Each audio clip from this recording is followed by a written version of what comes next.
partner. Blake, how are you doing on this freezing cold night? It is a very cold night, but nevertheless, we do have a great matchup coming up between the Wythe Maroons and the Galax Maroon Tide. We actually heard about this team meeting at this very field earlier on in the season. Galax taking the win in a close one. Looking forward to another exciting and close matchup here in Galax. Yes, like you mentioned, we were actually at Fort Chiswell, I believe. We were talking a little bit about it off air. We were at Fort Chiswell the last time these two teams faced off. And Wythe, 14-7 lead, 2.5 minutes remaining, everything looking to be in Wythe's favor. However, Kate Ashworth for the Maroon Tide blocks a punt. They end up scoring off that, 14-14. Next possession recovers a fumble. So Kate Ashworth, definitely the hero in that game. They go on to win that. So that also says Wythe's played on this field before. They played the 1 seed very closely. They can play with them tonight. Absolutely. And if Wythe, especially their defense, if Wythe's defense can play at the same level that it did against Covington last week, they definitely have a shot on this home field. And as you said, they have experience playing on the road against this Galax team, a very tough Galax team I want to put out there. And Wythe, they're not afraid of this game. They're looking forward to it. And again, if they can play anything like they did against Covington last week, they definitely have a shot. Yeah, we saw a little bit of two different teams from the last regular season game when they played Royal Retreat to the first playoff game. When they played Royal Retreat, the run defense was abysmal. Honestly, it was just bad. They could not stop Dorian Delp, set the rushing record for Royal Retreat. And I kind of feel like that kind of made Wythe mad. Their defense kind of took that personally, and they set out the next week to completely shut down Covington's offense. And they did so. And it was definitely an inspiring performance on both sides of the ball from the Wythe team last week. Cole Simmons was spectacular. Rayvon Wells as well getting involved, I believe, with a 3-touchdown game last week. So they really outplayed Covington in every single facet last week. And that is due to the fact that they barely squeaked by a game against the Indians in Royal Retreat in the last regular season game. And the defense stiffened up, and Covington, a very run-heavy and run-identity team, they were shut down by the efforts of the Maroons' defense. I definitely couldn't have said it better myself. Welcome back to Galax High School here in Galax, Virginia. We are getting into our WXBX pregame show. Wanted to go into a little bit more depth about last week's Region 1C first-round playoff win when Wythe hosted Covington. We talked about how dominant the defense was, and you really can't put into words how much of a change that we saw from the last regular season to when they couldn't stop anything to when they stopped everything. Their pass rush was great. Granted, Covington didn't throw the ball more than 7 times in that game. Let's say that's a good number to say. However, when they did throw the ball, pressure came from every direction. Trevor Sherritt made a lot of tackles. Caleb England does a good job at that linebacker spot. And I think the biggest switch out of everything that kind of goes underlooked is Dorian McMillan moving from defensive line last year into the linebacking core, running a little bit of that Mike linebacker. Sometimes he'll turn into a spy. He'll follow running backs. And he has a tremendous speed for how big he is. And it's definitely something to keep an eye on because, you remember, he's not necessarily, I don't believe he's a senior off the top of my head. No, he is only a junior. So he will still have another year at the middle linebacker position. And you better believe this coaching staff, with the efforts he's put in the linebacking core, they're going to continue allowing him to play middle linebacker going into his senior season next year. So still has a chance to finish out his junior campaign very strong, but you also got to look forward to his future in the linebacker position. Exactly. Only a junior still has that extra year of growth. The whole offseason he can spend in the weight room, watching film, doing things that will only make him better. And if he's already this much of a force this year, he will be tough. Also, his brother, Jason McMillan, we've seen a lot of snap usage more as the seasons went on. When we broadcast one of the first games of the season, Jason really didn't get that many plays. Now we see him in a lot of different sets. We'll see him out of the backfield. Saw a attempted Philly play where he tried to throw the football off of the double reverse. I believe that was against Grayson County. But Jason McMillan's becoming more of a utility player. He can run the ball. He's a punt returner now, wide receiver, slot receiver. He does everything. And we've seen him at several times as well be the guy that they target. Obviously, the favorite target of Cole Simmons is number 7, Jacquez Younger, on the outside. But we've seen Jason McMillan run out of swing passes, run tunnel screens. We see him go from the slot and run a slant. He can really do it all in this Wythe offense, and it adds just yet another versatile weapon for this Maroons offense that really is almost unrivaled. And they have several players like that, including one like Isaiah Sawyers. Jason McMillan, he can do it all in this offense. And Braden Thompson, too, a younger player who we have seen in back-to-back weeks have big plays off of basically the same play, a little bit of a tunnel screen. He stands out at that wide outside receiver spot, cuts back inside, follows his lead blockers. So needless to say, Wythe has playmakers all over the field. And on the Galax side, typically they were known as only a power eye, we're going to run the ball down your throat 40 times a game type of team. But talking to the other radio host who's on our left in the other room, he told us that, talking to Coach Dixon, who has a lot of NFL experience, played offensive line in the NFL, he said this year he made the switch to running the spread offense, having his offense primarily used out of the gun, not even practicing going under center, which we're seeing a lot more in high school football these days.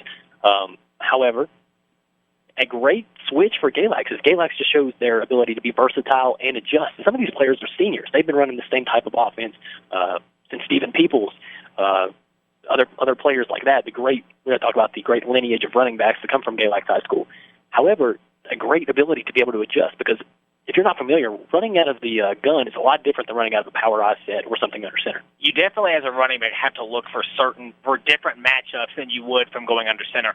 And not only does it show the versatility of the players and being able to pick up a different system, it also shows the versatility of this coaching staff here for the Maroon Tides to be able to go through and completely revolutionize and change your offense and be able to still call plays at a good enough level to get a number one seed in your region. It really means something whenever your coaching staff puts enough faith into your players and the rest of his coaching staff and is able to completely change and revolutionize an offense, whatever it may be, and continue to have as much success as Galax has had this year.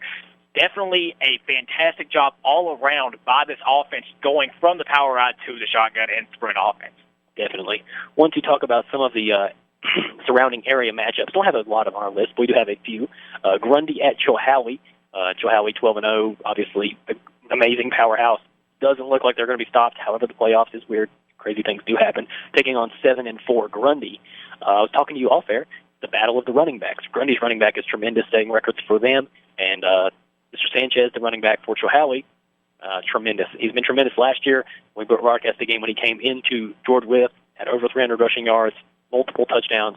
Should be a great matchup there in Chilhowie. And if Chilhowie wants to win this game, which they should, they do have the personnel to be able to get out to a good lead in this game, Sanchez has to get started early. But the script is flipped, and the same thing has to be said for Grundy. If you are Grundy, you cannot allow Chilhowie to have the only rushing advantage in the game, because if you can't get your identity going on the ground early, especially on the road like that, it's definitely a lot harder to stay in the game with this high-powered Chilhowie Warriors offense. So the idea is if you are a player or coach for Grundy, you want to be able to get your identity set, impose your will on the Chilhowie defense early, and try to stay in the game. 1,000%. I want to ask you a question, and you give me your personal opinion. We've all heard of the Super Bowl hangover in the NFL. We all know Chilhowie made it in deep into the playoffs until they got beat pretty handedly by Riverhead. Do you think in high school football there is an equivalent of the Super Bowl hangover, maybe a playoff hangover? Because if there is, Chilhowie's definitely not showing it. I think it's possible that there could be a case of it. Chilhowie is not an example of that, though. They remember that loss. They took two Riverheads, which we've said several times on the show this year, that Riverheads is just a different animal when it comes to high school football. Their option offense is just ridiculous.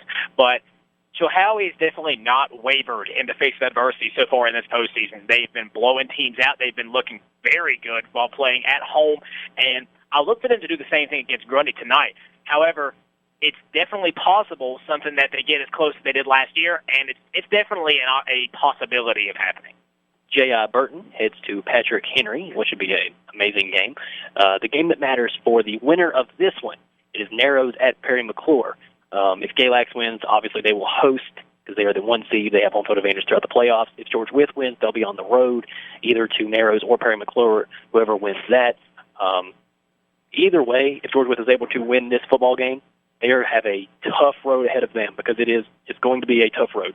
Definitely going on the road against either Narrows or Perry McClure, who have both looked impressive at times this year, getting higher seeds in the playoffs. This team has been battle-tested. They've played pretty well at both home and on the road, and they look to potentially keep pushing further into the playoffs with a big win against Galax tonight. However, it's definitely going to be a tough task to get past it. Plus, Galax, they can take solace in this game knowing that they do have home field, and they have it throughout the entire playoff, and that'll be something to keep an eye on as well based on the attitudes of the teams in this game. I want to get into some of the keys to the game. Blake, We'll say first for George Wythe. What are the keys for George Wythe to win this game? Well, for George Wythe, the first key is to get the same run defense that you had against Covington last week. Again, I mentioned George Wythe, phenomenal, stopping the run last week against Covington on their home field, and they looked a little suspect guarding against the retreat run defense the week before. Depends on which defense you want. You want to get the later defense, and they have a chance to stop Blake Brown in this potent rushing attack from Galax. On the second end, keep Cole Simmons safe. Cole Simmons on the road for his first start on the road as a playoff quarterback, and it's going to be tough with this pretty good defense from the Galax Maroon Tide. Keeping Cole Simmons is going to be safe. He's going to be able to roll out, maybe make a play here and there with his legs and on the run. We've seen him make several good throws on the run this year. That's going to be key. And third, you cannot allow Blake Brown to get going in the running game at all, because Blake Brown, if he can find that crease, if he can get that one big run that really fires up the rest of the offense, and they have a chance to continue pushing towards the end of the game. If you can continue to limit his effect, do not allow him to get into the secondary and get these secondary big gains, then you have a pretty good chance of neutralizing this offense. Blake Brown listed with 141 attempts for 1,060 yards, 14 touchdowns, but the telling number, 96.4 yards per game. So Blake Brown is a game changer for that Maroon Tide offense. So we'll switch it around for the Maroon Tide. What are their keys? Well, the first things first is to create separation and penetration up front with your defensive line. Again, Cole Simmons, the offense for the Maroons lives and breathes almost through the legs and arm of Cole Simmons. If Simmons gets a little bit uncomfortable in the pocket, you see them start to have a little bit of issues on the offensive side of the ball. Get to him early and often. Try to get him to make a bad decision here and there. Secondly, Blake Brown, again, game changer. You have to get him involved, whether it be on a swing pass, wheel routes, even if in the receiving game or on the ground. Get him involved, get him into your offense, and you have a pretty good chance at continuing to push towards the lead. And lastly, they are running a dual quarterback system. Use those to the best of your ability, because most of the time what that ends up being is one is primarily a running quarterback and one is a more throwing quarterback. This time, we don't necessarily know that. It's basically just two different quarterbacks. Use that to your advantage. Keep Georgia's defense on their toes with your separate quarterbacks and continue to make them guess on what you're going to do. The George Wythe Maroons will be kicking off first to the Galax Maroon Tide. One player to watch for the Maroon Tide. Who would you pick? For the Maroon Tide, it will be Blake Brown, purely because of how much of an impact he can have, not just on a game, but on the entire offense. The offense goes with Blake Brown, and it's going to be on his legs in this game. I'm going to take Rayvon Wells for the George Wythe Maroons, so a battle of the running backs. Trevor Sherritt's set to kick off. Back to return is number 5 and number 2. That is Caxton Vaught. Landon Dixon going to be fielded at the 3-yard line. That is number 2. Bounces it to the left-hand side. Has a hole, and he's going to be tackled down right at the 31-yard line. A great job there by Jude Reigelsparger, able to fight off a block, kind of throw his body in the way because there was a lot of room ahead of Landon Dixon. And that's such a phenomenal tackle there by Reigelsparger, because if he gets past him, he might still be running. Instead, he actually takes his blocker with him into the ball carrier that was Caxton Vaught, that was actually Landon Dixon, and getting into him, creating the tackle, and Galax Maroon Tide will start in Georgia territory. Great job there by the coverage team. Gage Cook out of the gun, one receiver to the right, one to the left, 2 running back look. Awaiting the snap, takes the snap, handoff to Blake Brown along the right-hand side. He's going to lower his shoulder, run into the back of his offensive lineman.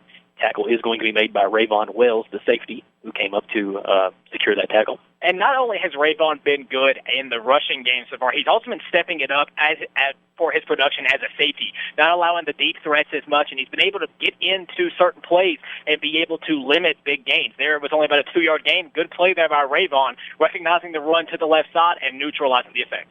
Cole Pickett, the quarterback, now out of the pistol. 1 receiver to the right, 2 to the left, has a wing to the left, 1 running back behind him.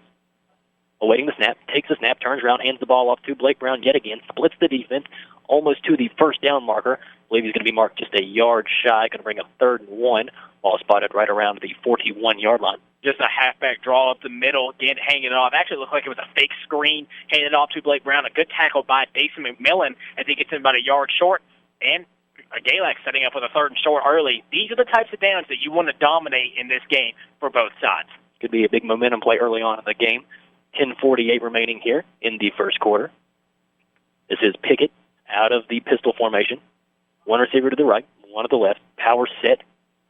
Takes the snap. Going to hand it off to the running back who's met in the backfield by Dorian McMillan, and he's going to drop him for a 2-yard loss. And that is exactly what we were talking about. Dorian McMillan is a game changer. Read that play perfectly. And the strength of McMillan taking on the head-to-head combat head-to-head contact from Blake Brown, slinging him to the ground. A great play there by McMillan as he saw right through the plan of the offense and sets up a 4th down. And Galax will punt early in this game.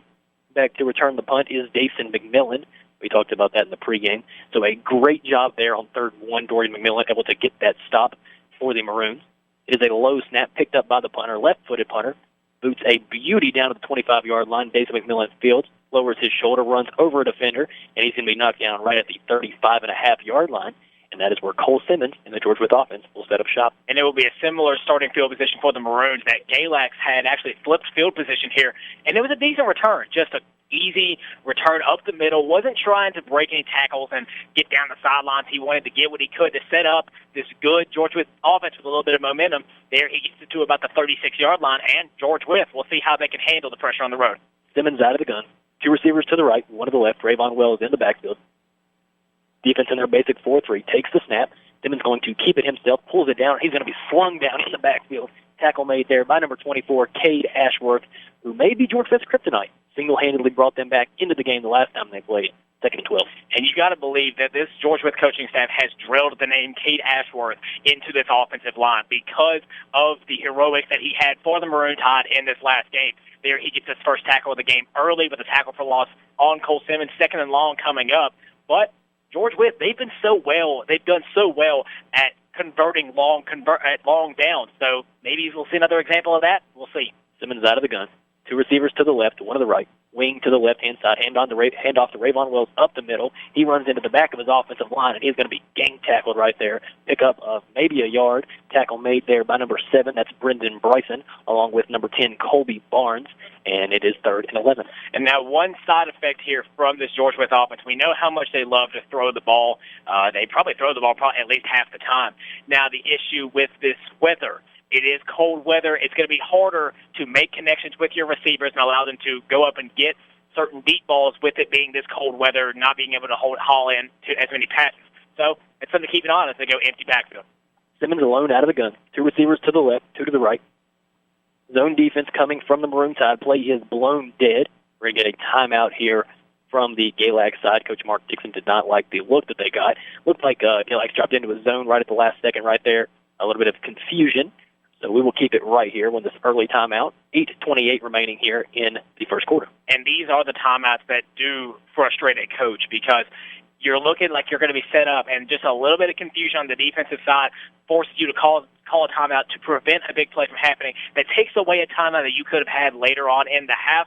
However, you have to call it. Make sure you can get out of this drive with a stop, and make sure that you have your personnel correctly and placed where you want them to be placed. The Galax Maroon Tide they have white helmets with the maroon tops, white pants with maroon stripes. Both schools' color schemes pretty similar, obviously, the Maroon Tide and the Maroons. The George Wythe Maroons came to Galax to wear the white tops and white pants, and they have the silver classic George Wythe helmets that we've all grown accustomed to seeing. So as both teams come back out onto the field, the Maroons are facing a 3rd and 11, ball spotted at the 35, 8:28 remaining. Looks like we're going to get another 4 wide receivers set, 2 to the left, 2 to the right. Rayvon Wells is in the backfield. Could assume this is a passing down here for the Maroons. Longer than 10 yards, absolutely. Rayvon goes out into motion. It is a quarterback keeper. Simmons going to pull it down himself, tries to get to the marker, breaks one tackle, gets past the first down marker, down to the 50, down to the 45, and he's going to be ran out of bounds right at the 43-yard line. A great job by Cole Simmons, and a great call there by Coach Harner. A little bit of a misdirection type thing. They ran somebody out to the wing on the swing route, and Simmons kept it himself. And we know that George Wythe runs the swing route fairly often, actually sends Rayvon Wells to his left. Instead, he didn't even really fake the swing. Instead, it was just a straight quarterback blast along the left side. And Simmons, using his blazing speed, turns on the jets and gets past the first down marker and a lot more into Galax territory. Great play call there from the George Wythe coaching staff. Simmons out of the gun. 2 receivers to the left, 2 to the right. Drops back to pass, going to throw it down the middle. Has a man, Jaquez Younger. going to fall down, incomplete. Jaquez Younger and the man in coverage, Joshua Sperlin, had a chance at the ball. It was a 50-50 ball. Jaquez Younger just unable to bring it in. Good throw there from Simmons, though. And it really was a great play there from Joshua Sperlin, because it was a 50-50 ball, as you mentioned, and Sperlin goes up and makes sure he gets a hand on the ball. He is not letting Jaquez Younger get behind him and burn them on those deep routes. That's what George Wythe loves to do. They love to get those big chunk plays. There, they tried for it. A good shot on first down. Good decision, but a better coverage by Joshua Sperlin. Simmons out of the gun. One receiver to the left, one to the right. It's a bootleg to the right-hand side. Pass complete to Jaquez Younger, and he takes a shot. As soon as he catches the ball, Joshua Sperlin, the cornerback, steps up to make a big hit after about a 5-yard pickup. Is it going to be this game where Sperlin and Jaquez Younger are battling? Looks like it. And it was a good play there by Sperlin once again, because the important thing about getting a big hit on a receiver is timing, because you cannot hit him, of course, until the ball makes contact with the receiver. There, he waits for Younger to have contact, and instead of trying to jump around, make a big play, he's just going to hit him and make sure he doesn't get much, setting up a 3rd and medium for the Maroons. Ball spotted at the 38. It is a 3rd and 5. We have one receiver to the right, two to the left, running back in the backfield. Press coverage. Man comes in motion. That's Dason McMillan. Fakes the handoff to Dason. Does Cole Simmons. Lowers his shoulder. He is spun around. He is close to the first down marker. I believe the head linesman has him marked about a yard shy. If you're Coach Harner, I believe this is obvious 4th down territory. You want to set the momentum early. If you're able to pick this up, that would be great. They will probably keep the offense on the field. Set in the middle of no man's land, really. You don't gain much from punting unless you somehow get a miracle bounce in this situation, and your kicker just does not have the leg. But to be fair, on a high school level, not many high school kickers have the leg. So George Wythe will go for it, especially on the 4th and short situation. Simmons out of the gun. One receiver to the left, one to the right. Running back in the backfield. Defense shows blitz. They hand off to Rayvon Wills along the right-hand side. He is contacted. He is going to be stopped short of the first down marker. Tackle for a loss made by the Maroon Tide defense, number 55. That is Lee Peoples. Did a great job of stringing out the play to the sideline. And on 4th and 1, George Wythe chooses to go to a outside run play. Maroon Tide defense up to the task. And that's the risk of running an outside run, because a lot of times if they are expecting a blitz up the middle, you can catch them off guard with a run to the outside. That time Galax was not fooled. They set the edge early. Rayvon was trying to get to the edge, trying to do whatever he can to get that extra yard. Nothing there as the defensive line closes every single gap and crease he could have had. Great stop by the defense.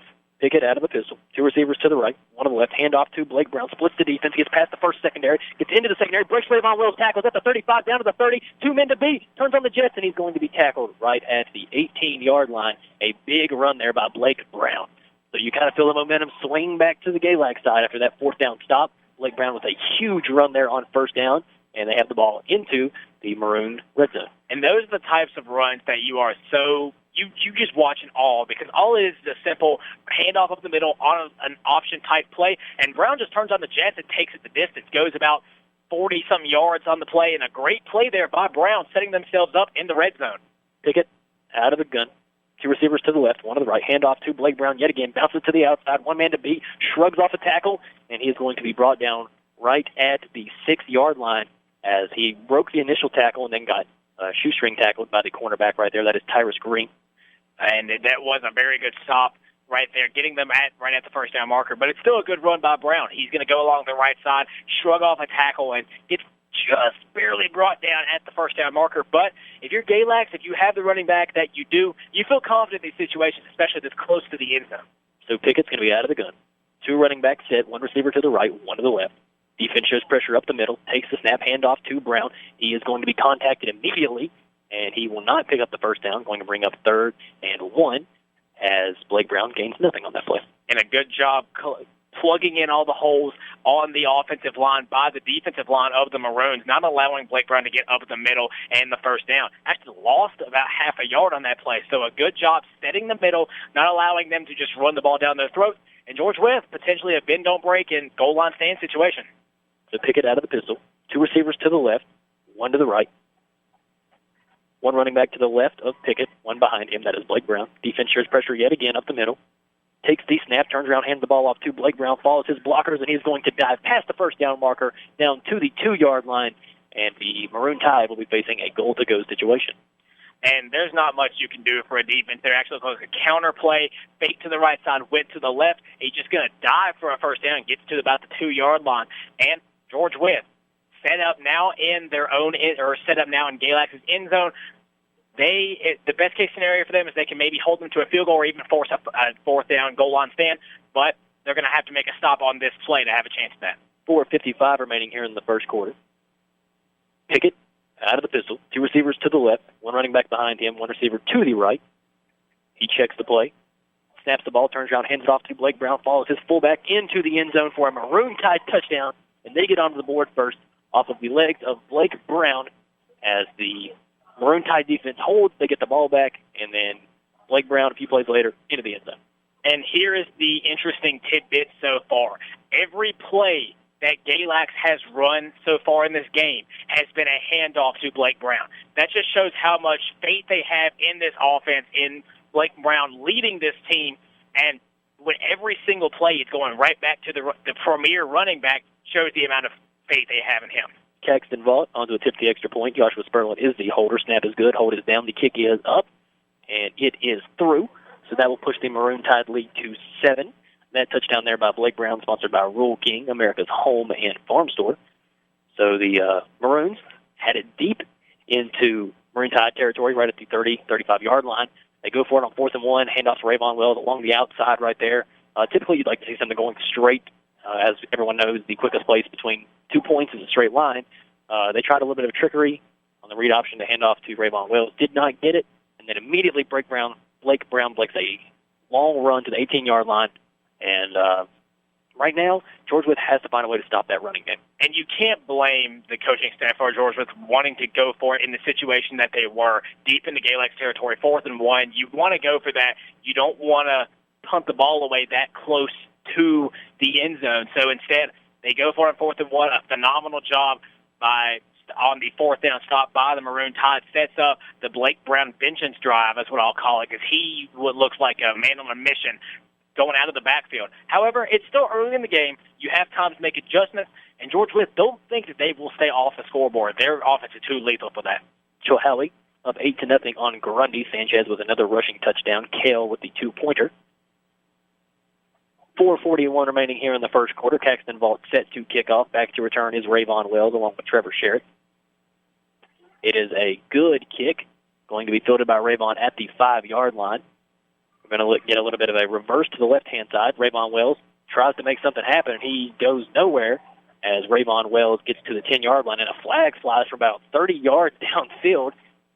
A great throw there from the referee to get that flag all the way down there. I think someone signed him to a contract or something. That's a heck of a throw from about, we're not exaggerating. He threw that from about the 30-yard line, ended up at the 15. So just an underhand throw. This dude's got talent. It looks like it's going to be a holding call on the Maroons. And that does hurt, sending them up within their own 10-yard line starting off this drive. It is going to hurt. And it looks like a little bit of a different route. They tried to go along the left side instead, but Cade Ashworth and Matt Bundy are waiting for them at about the 15-yard line. So a great play there, setting the edge, not allowing Rayvon to get down the field.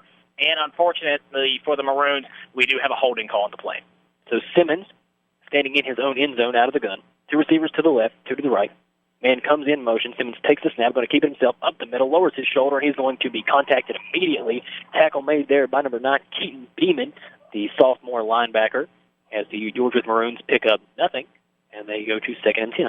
And Simmons, knowing the outside run coverage that they saw earlier in the game, he keeps to himself. But instead, Galax's defense is just playing lights out so far to start this game, plugging up the holes, not allowing Simmons, after being burnt on the quarterback blast last drive, they're going to plug it up, not allow him. He gets about half a yard, and George Wythe, once again, 2nd and long.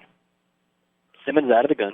2 receivers to the right, none to the left. Running back in the backfield. Defense shows pressure. 1 deep safety. Man comes in motion. A flag flies. I believe we're going to get a little bit of a false start here on the George Wythe Maroons. It is in the direction and timing of a false start call. We're waiting for the official call from the head official, and it is a false start call on the Maroons offense. That does hurt. Setting them back another about 3 yards, because it will be half the distance to the goal, and setting them up behind the chains again. So George Wythe shooting themselves in the foot a little bit to start off this game. 2nd and 12.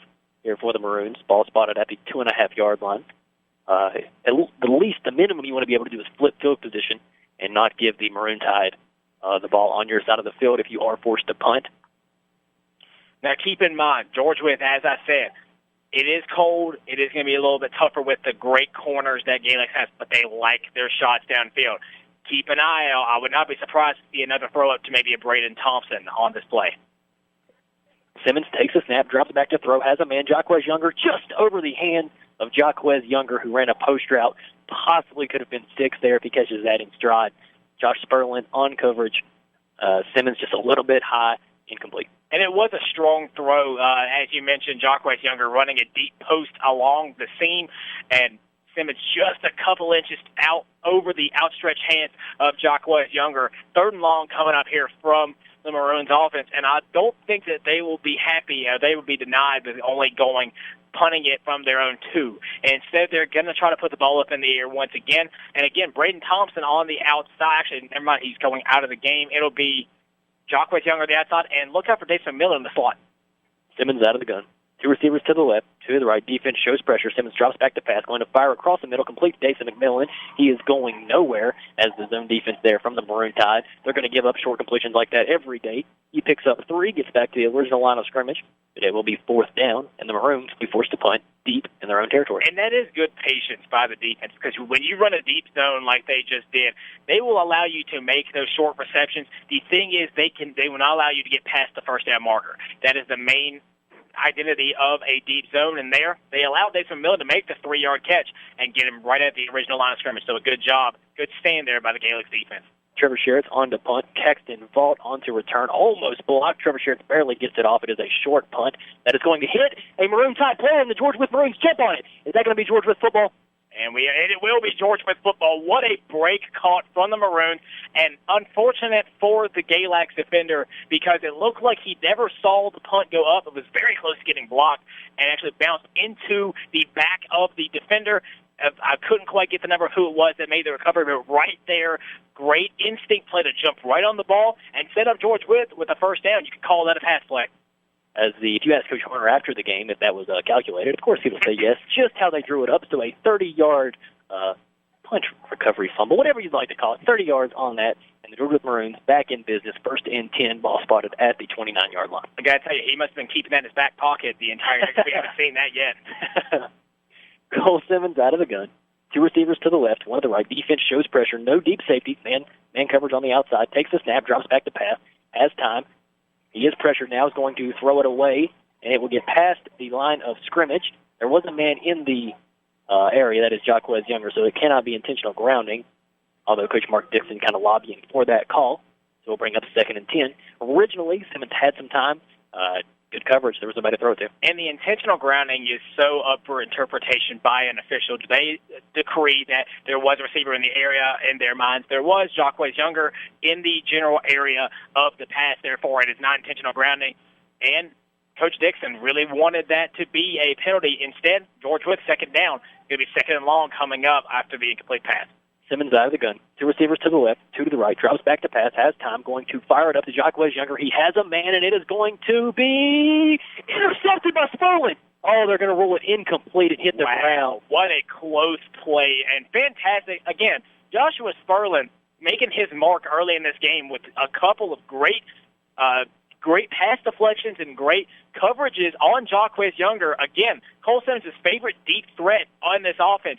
There, he just barely, according to the official's eyes, it does hit the ground. It will be an incomplete pass, but what a great momentum play there from Sperlin. And Jacquez Younger almost made the catch, but it's the great coverage again. Getting the hand in by Sperlin, that does not allow him to make the play. Personally, it looked like he was able to get that interception to me. However, the referees obviously do have a better vantage point. Simmons out of the gun. 3 receivers to the right, 1 to the left. Simmons on the speed option play, running out to the left-hand side, follows his lead blocker. That is Rayvon Wells. So a different look. They kind of put all 3 wide receivers out to the right, kind of try to overload that side. They go speed option to the left. Simmons keeps it himself for a pickup of 3. And it will be interesting to see what Coach Horner does. It is dangerous territory right here if you do not punt, which I believe they will do. But also, you really don't want to give the ball back to the Maroon Tide offense. And correct me if I'm wrong, but I believe that that's the first time we've seen George Wythe run the speed option instead of a read option out of the backfield. Simmons taking it along the left side with Raybon behind him. Instead, Raybon turns into a lead blocker, and they get about 5 yards on the play. Trevor Sherritt's set to punt. It is a low punt. He picks it up, though. Pressure comes. It is a beauty. Caxton Vaught going to field it at his own 33-yard line. No fair catch. Breaks a tackle. Splits the defense past the 40 down to the 45 until he is tackled down there by number 53 of the Georgia Wythe Maroons. That is Nick Martin. And that is where the Maroon Tide will take over. And now we covered Galax earlier in the season when they came to Fort Chisholm. Don't forget about Caxton Vaught, the backup running back / return man. He was phenomenal in that game earlier in the season against the Pioneers. Tonight made a great punt return right there. Don't forget about him. Keep an eye on both him and Blake Brown. The Maroon Tide just have a lethal rushing attack in this game. Pickett is the quarterback. One receiver to the right, two to the left. Out of the pistol, Blake Brown is the running back. Man coverage for the Georgia Wythe Maroons. Raymond Wells now creeping back, so one deep safety. They check the play, does Pickett. He takes the snap, looks to throw a curl route, going to fire deep down the field, down the seam, and it is going to be caught. An amazing completion right there by number 24, Cade Ashworth, as Tyrus Green and Raymond Wells are both in the vicinity, as Pickett is able to fire a dart down the seam. And if that throw goes awry even a little bit, it's picked off. And that's a great play all around. The play fake, the pass down the field was in perfect placement, and the catch by Ashworth. Ashworth not only looks the ball into his hands, makes sure he has possession, he takes a shot from Tyrus Green. Instead of dropping the ball, he's just going to take it, be able to make sure he's got his hands on the ball, and it's going to set up Galax once again in Georgia Wythe territory. The first pass of the game from Galax tonight, and it was a beauty. As that would look like a audible made there by the quarterback. We really don't see a lot of audibles in high school football, but right there it looked like Pickett audible to that. Gave the receiver a little bit of a hand gesture. He ran down the seam, beautiful throw, forcing George Wythe to call a timeout as the Maroon Tide now have the ball at the 29-yard line. They're threatening to go up 14-0, which is not ideal if you are George Wythe or a George Wythe fan because of the amazing defense the Maroon Tide possess. You really can't get down early because the defense is just too tough. And once again, the audible by the quarterback, that was Pickett on that play, Cole Pickett. The trust that Coach Dixon has in his players and his quarterback specifically, that's a perfect representation of it right there. Allowing Pickett to audible, maybe even make a hot route to a different play that they may have already been running a pass play, but seeing the separation in the zone, he tells his receiver, hey, run down the seam, I'll hit you there. Having the trust to be able to put that into your quarterback is a lot, especially for the confidence of your players. 1:45 remaining here in the first quarter. Pickett out of the gun. One receiver to the left, one to the right. Running back in the backfield, that is Blake Brown. Takes the snap, moving up front, no call. And Blake Brown's going to run forward for a few yards. Tackle made there by number 30, Caleb England. Also Rayvon Wells getting his nose in on the tackle. And for my opinion, it looks like Blake Brown's getting a little bit of an early jump whenever he's run the ball. Assume the referees will eventually have to see that and call it. But he is getting about a half a step movement forward on every snap. With that being said, it was a great job with the tackle by Caleb England, number 30. But still, made him at the line of scrimmage, and Blake Brown still takes him about a few yards. That just shows the power that they have in the running game. Pickett going to be out of the gun. One receiver to the right, two to the left. Blake Brown to his left as the lead blocker ahead of him. He takes the snap. He's going to keep it himself, does Pickett, breaks one tackle, tries to bounce it outside, shakes off a few down past the 20-yard line, past the first down marker, as he is finally brought down there by number 5, Dason McMillan. There was a chance for him to be tackled in the backfield right there. Looked like Trevor Sherritt was not able to make that tackle, so the Maroon Tide moved the chains yet again. And very close to being a loss because Trevor Sherritt's barely missing his shoestring and getting him in the backfield. Instead, he's able to get past that original attempt and get all the way down to a first down. And Galax, a little bit of variety in their play calls so far on this drive. Pickett out of the pistol. Two receivers to the right, one to the left. He checks the play as George Wythe slides a man over. Pressure going to come off the edge. That is Dorian McMillan. Takes the snap, looking to throw, going to throw to his intended receiver. It's going to fall incomplete on a little bit of a comeback route right there by number 1. That is Matt Lundy. So a great throw right there. We had a little bit of a vantage point, just a tad bit high, but it was right on the money as the receiver kind of cut his route a little bit short. I believe it might have been that might have been what he called. He may have called a comeback route as he looked towards that side of the field when he made the audible. And Lundy running the comeback route just could not quite get his hands on the ball, but it was a good throw and a quick throw as well. He wasn't going to wait in the pocket and allow George Wythe to potentially get into the backfield. Instead, he gets it out to the right side, just barely incomplete on the play. 33 seconds left in the first quarter. Pickett out of the pistol. Two receivers to the right, one to the left. It is a stretch play to the running back. That is Caxton Vaught. He is going to be tackled down there by number 66, Weston Gordon. As Dorian McMillan initially contacted him in the backfield, he shrugged off that tackle, picked up an extra 3 yards, so it's going to bring up 3rd and 7. As that play, we will see if Coach Dixon chooses to run that into the second quarter, which I believe he will. And that is definitely one of the negative effects of trying to throw the ball on first down. If you don't quite hit your pass, you set yourself up with a 2nd and long. There they run a play. They could have ran first down. Instead, now it's going to be 3rd and long compared to maybe a 3rd and short. That is the end of the first quarter as the Maroon Tide let the clock run out. Welcome back to Galax High School here in Galax, Virginia. We have traveled to cover this Region 1C playoff game. Last we heard, Chilhowie was up on Grundy 8-0 early in the first quarter, thanks to Sanchez, who is an amazing running back. Talked about it in the pregame show. And he gets yet another touchdown for his resume. And where would that team be without the running efforts of Sanchez in that backfield? It's been a phenomenal showing so far this year, and he's adding once again to his impressive stat book with a touchdown early in that game. The Maroon Tide flip sides of the field. They're moving left to right on your radio dial. Ball spotted at the 14-yard line, 3rd and 7. Pickett going to be out of the pistol.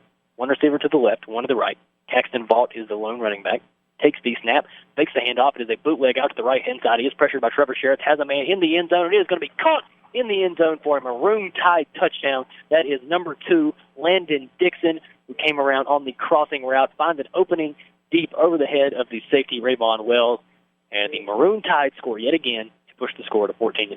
And that was about as open as you can have a receiver. Rolls out to the right side on a bootleg and throws it to the middle of the end zone, which sometimes can be frowned upon, throwing across your body to the middle. But when you have a man as open as Landon Dixon just was on that play, you've got to make that throw every single time, and he does. Touchdown Galax. As Caxton Vaught adds the extra point, that will push the score to 14-0 off of the Pickett 14-yard touchdown pass to Landon Dixon. That touchdown that's scored by Dixon, sponsored by Rural King, America's home and farm store. So the George Wythe Maroons down 14-0, 7 seconds into the second quarter. Obviously not the start they were looking for. Still a ton of football left to be played. On this drive, I wouldn't say you definitely need points, but they need something positive right here because they haven't been able to stop the offense of the Maroon Tide. They need something to go in their favor, possibly get the ball down the field. And I think it all goes to show that 4th and 1 play. People say that one play can't really change the momentum of a game. One play really doesn't matter that much, and I highly disagree because one play can set the tone for the rest of the game. Who knows? If they're able to punch in that 4th and 1, obviously hindsight's 20/20, they're able to get that 4th and 1, they could possibly be leading 7-0 because the way their offense is moving on that first drive. And football really is a game of inches when it comes down to that. May be cliche to some people, but it really, really is a game of inches. On that play, 4th and 1, of course, a coach is very inclined to go for it, and George Wythe does, and they go for the outside. They elect for the outside run, does not quite work out. If they get that first down, momentum is in their favor a ton. But, of course, Galax stood tall, and Galax is leading 14-0. So one play changing the entire dynamic of a game. Caxton Vaught set to kick off. Back to return is Rayvon Wells and Trevor Sherritt. Vaught boots it deep to Rayvon's side. He's going to field it at the 4-yard line, turn upfield. Gets a lead block from Trevor Sherritt, bounces it to the outside, lowers his shoulder, and he will fall forward to the 25-yard line. There are open lanes on these returns. Unfortunately for the Maroons, Rayvon Wells not able to bounce that to the outside, but if he would have, then he picked up significant yardage after the fact. Still was a pretty decent return, fielding the ball. When you have a field goal kicker that can, a kickoff kicker that can consistently pin the ball right at the 5-yard line, it's such a weapon to have there. Rayvon actually does a great job getting it out to the 25. Still, they have to go the length of the field. So, versatile weapons in the kicking game, they can be important. Simmons out of the gun. 2 receivers to the right, 1 to the left. Simmons pulls it himself, trying to keep it, trying to follow his lead blocker. That is Dathan McMillan. Dathan McMillan with a great block. And Cole Simmons will run forward past the first down marker and move the chains. close to a late hit right there by Caxton Vault. No flag, though, as Caxton tried to dive to knock Simmons out of bounds. But good block by Jason McMillan. It was a change. Outstanding play call there as they fake the jet sweep. But the reason why they fake the jet sweep is to get Jason McMillan ahead of Cole Simmons and allow him to have a lead blocker. There, McMillan actually throws a block that takes out 2 defenders on the play as Simmons gets the edge and gets to the first down marker. A great play call there by the coaching staff and great execution by this offense. Simmons out of the gun. 2 receivers to the right, 1 to the left. Running back in the backfield, that is Rayvon. Takes the snap, turns around, hands the ball off to Rayvon, and he is going to be contacted immediately as soon as he touches the ball. Loss of 2. Tackle made there by Lee Peoples. Also getting into the fray is number 56, Daniel McKinney. So 2nd and 12. I believe Kate Ashworth also got a hand in there. So a great job by the defensive line of the Maroon Tide, not allowing Rayvon to get active early. He's been frustrated and stopped pretty short so far, but plenty of time left. You had a pretty successful play on first down, 2nd and long coming up, and it's all about resiliency. 11 minutes remaining here in the second quarter. Simmons out of the gun. 2 receivers to the right, 1 to the left. He looks to throw. He is going to be sacked after the bootleg. Well, he picked up actually about a half a yard there, so technically not a sack, a rush for half of a yard. As Simmons dropped back to pass, he was pressured immediately off of the bootleg, had to cut it back upfield, picks up half a yard, so it's going to bring up 3rd and 11. Now, it doesn't count as a sack, as you said, because he did gain yardage. He gained about half a yard on the play. But you tell Kate Ashworth that wasn't a sack, and tell you that you're wrong, because he's going to treat that as a sack. Instead of allowing Cole Simmons to use his escapability and get to the outside, they're going to stop him, only allow him to get about a half yard. 3rd and long coming up. This has been a great job on this series by the Galax defense. Simmons drops back to pass, 2 receivers to the right, 1 to the left, throws it up to Rayvon Wells. Single coverage, Caxton Vault is going to knock it down, incomplete, as the football was thrown too much to the inside. Rayvon Wells ran the outside wheel route, and Caxton Vault almost intercepts it. However, it will fall incomplete and bring up 4th down. So the defensive backs for the Maroon Tide have been amazing here. They've been up to the challenge on every deep throw down the field. And the first throw of over 20 yards to someone not named Jacquez Younger from this George Wythe offense goes to Rayvon Wells out of the backfield. And it was a great play by Caxton Vault to knock the ball down and not allow him to get the first down marker. And a great job by the secondary. They've been up to the task in the deep threats. Trevor Sherritts is going to punt the ball down the field to Caxton Vault, fielded at the 33-yard line, bounces it to the right-hand side, past the 40, down past the 50, as he's finally going to be pushed out of bounds by number 19, Braden Thompson, as Caxton Vault picks up good yardage on the return, moves it onto the George Wythe side of the field. 10-16 remaining. Maroon Tide have a 14-0 lead. And folks, this may be a generous comparison, but in the couple of games that we've seen from him so far, and the ability that he has in the return and rushing game, the look of Caxton Vault reminds me a lot of Christian McCaffrey coming out of Stanford University as well. So very similar color schemes as well. But Caxton Vault looking phenomenal in the return game, and really that's really how he's put his stamp on this game. Pickett going to be out of the gun. 2 receivers to the left, 1 to the right. Defense shows pressure. Handoff to Blake Brown. Actually, play is blown dead. Going to be a penalty on the Maroon Tide as it came from the head linesman. And that will be the first penalty of the game against Galax. We'll set the next 5 yards. It's definitely not how you wanted to start this drive. You go from about the 44-yard line to about the 49.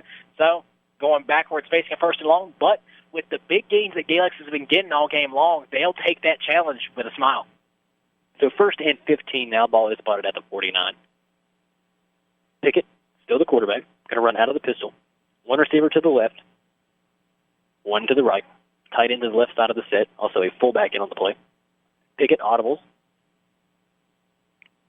Defense has 2 deep safeties.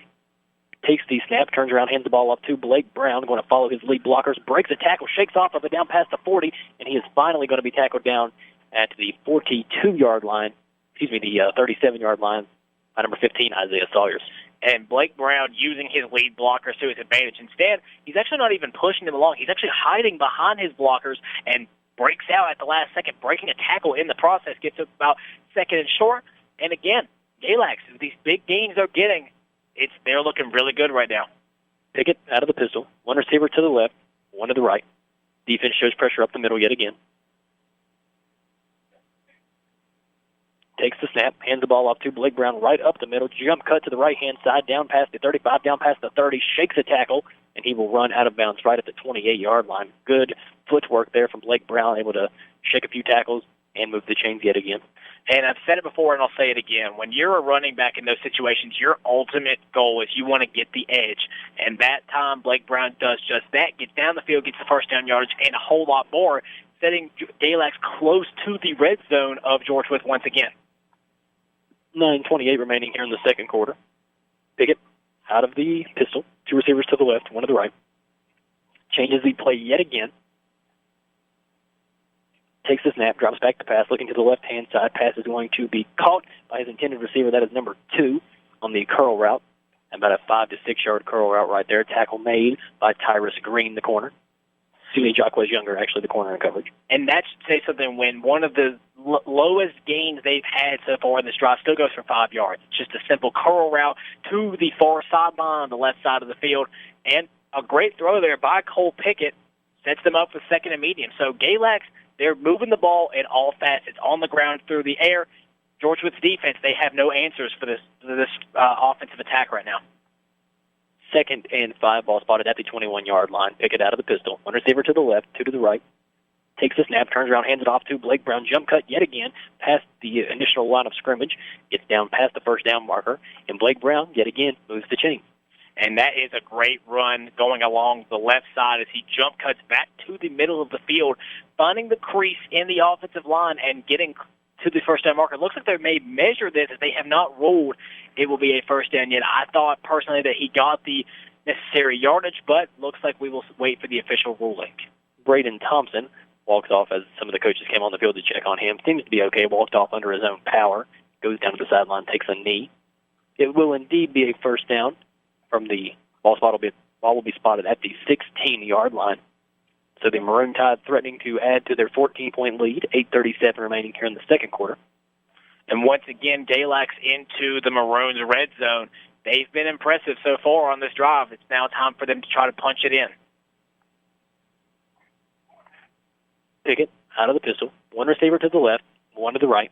Blake Brown in the backfield, tied into the right of the set. That is Ashworth. He takes the snap. Play is blown dead. We're going to get another false start here. Flag came yet again from the head linesman. That is his 3rd flag that he has thrown for a false start. And as you mentioned earlier in the broadcast, I do believe that was on Blake Brown, the running back, as he tried to get an early jump on the play.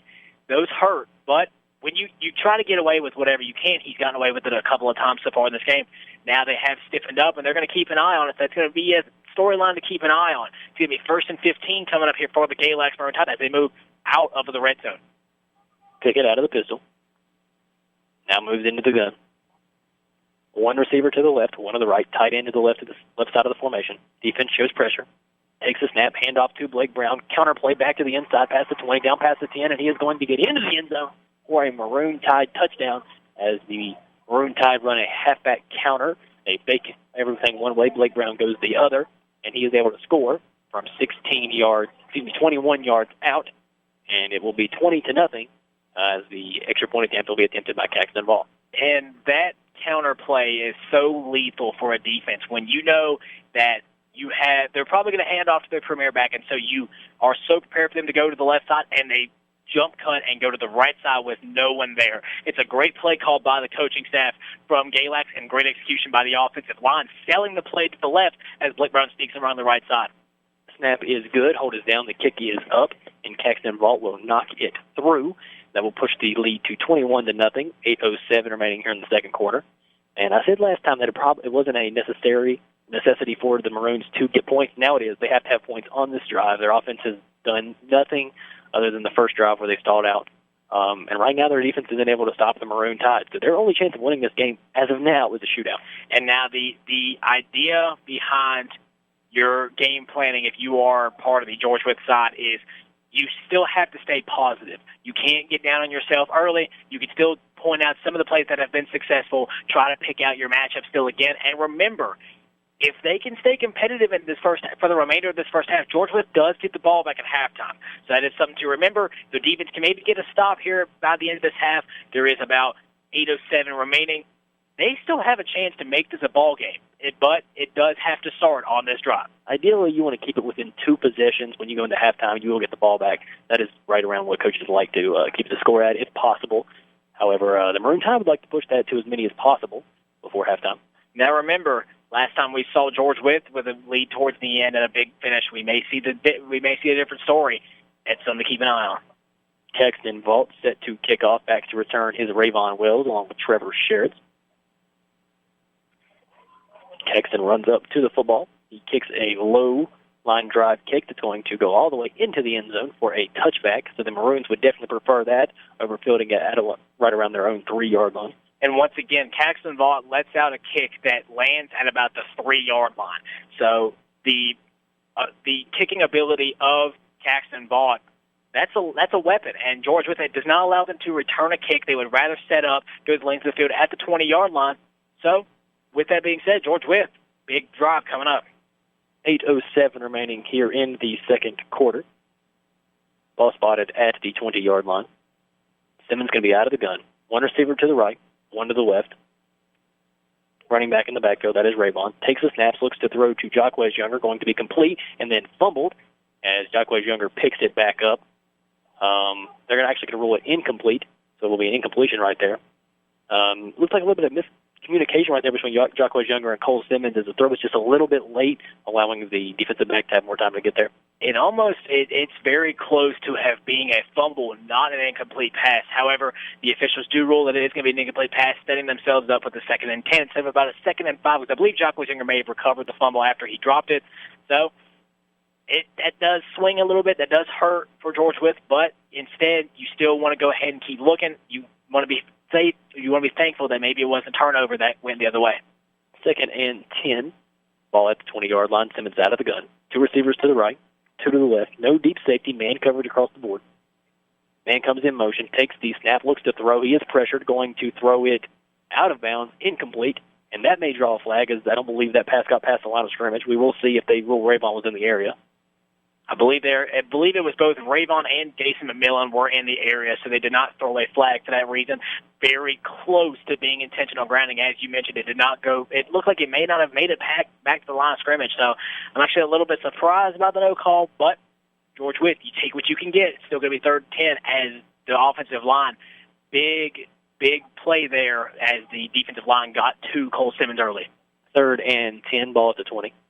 Simmons out of the gun. 1 receiver to the right, 1 to the left. Running back in the backfield. Takes the snap, going to throw a quick screen play. Hook and ladder, as great defense there from the Maroon Tide as Jacquez Younger caught the little hitch route, pitched it out to the right-hand side to Rayvon Wells. As I just said, the hook and ladder play. And Blake Brown does a great job of sniffing it out. Makes the tackle. Is there a more fun play to watch in football than a hook and ladder? That time, it only goes for about 3 yards, but it's still an interesting play call. Basically what that means is just a short route to a receiver as a different receiver goes around him and a lateral to the trailing receiver as they try to get a little bit of misdirection. There, Galax not having it. They were able to make the stop, bring up 4th down. Trevor Sherritt on to punt.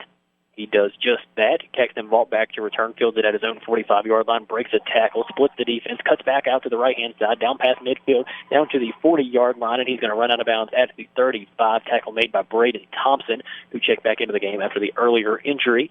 So 7:39 remaining. The Maroon Tide have great field position, and this is threatening to get ugly.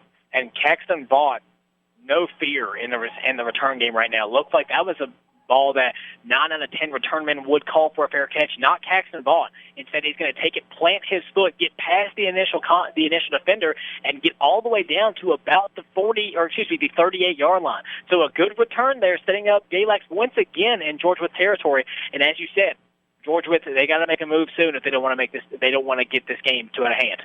Pickett going to be out of the pistol. 1 receiver in close to the left, 1 wide out to the right.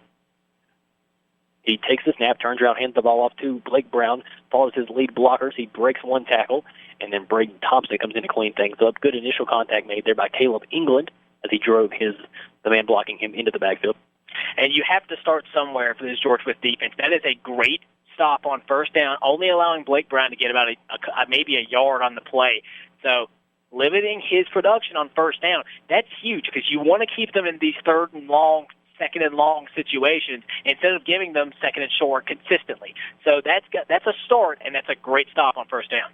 Pickett out of the gun, 2 receivers to the left, 1 to the right. Blake Brown is the running back.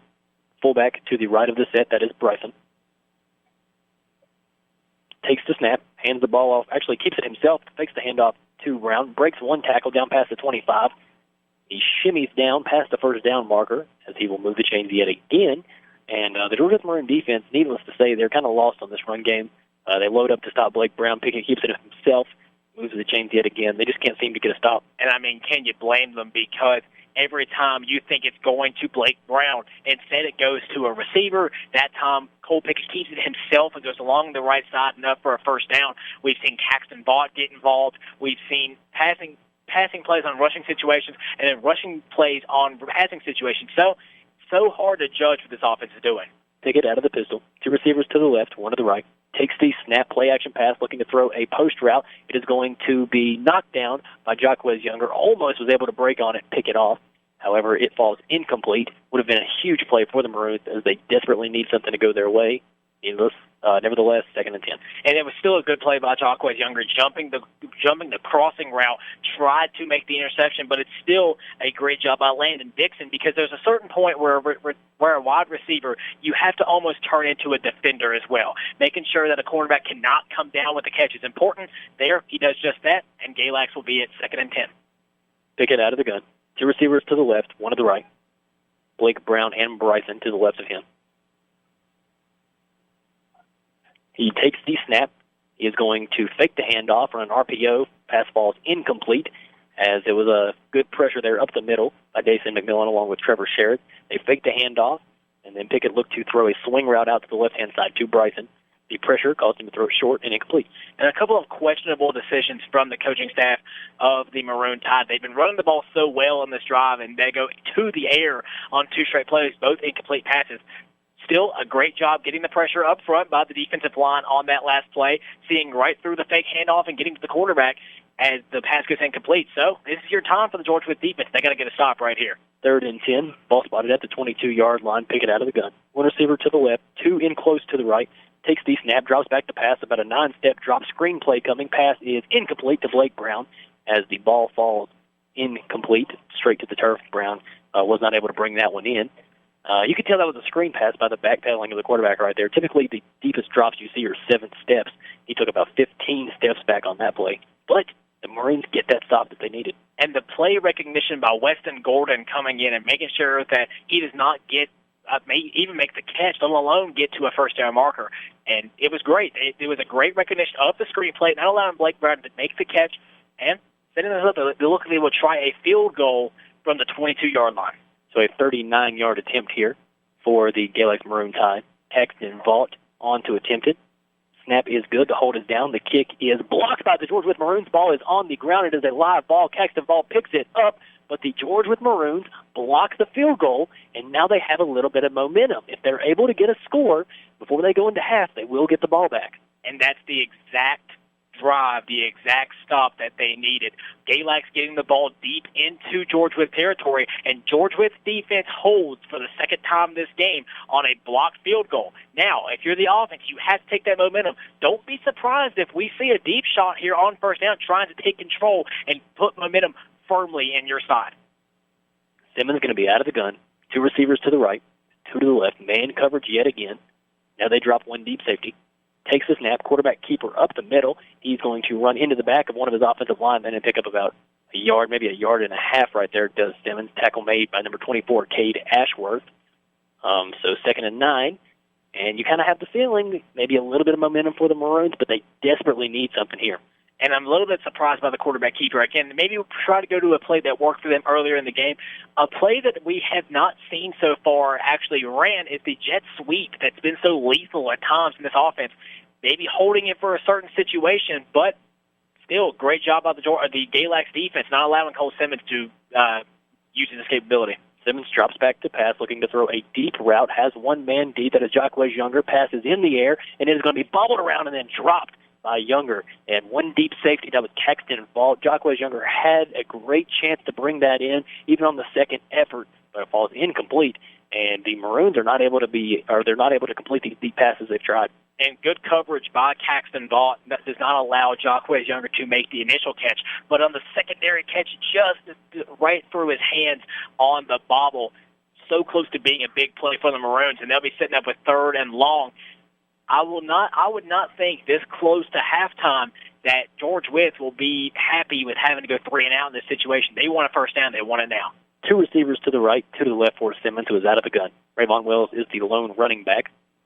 Takes the snap, makes the reverse handoff. Simmons pulls it down, keeps it himself, going to lower his shoulder, break 1 tackle, past the first down marker, down past the 40, past midfield, and he is finally going to be tackled down at the 45-yard line. And they ruled the ball came out as the Wythe Maroons, I believe they recovered it.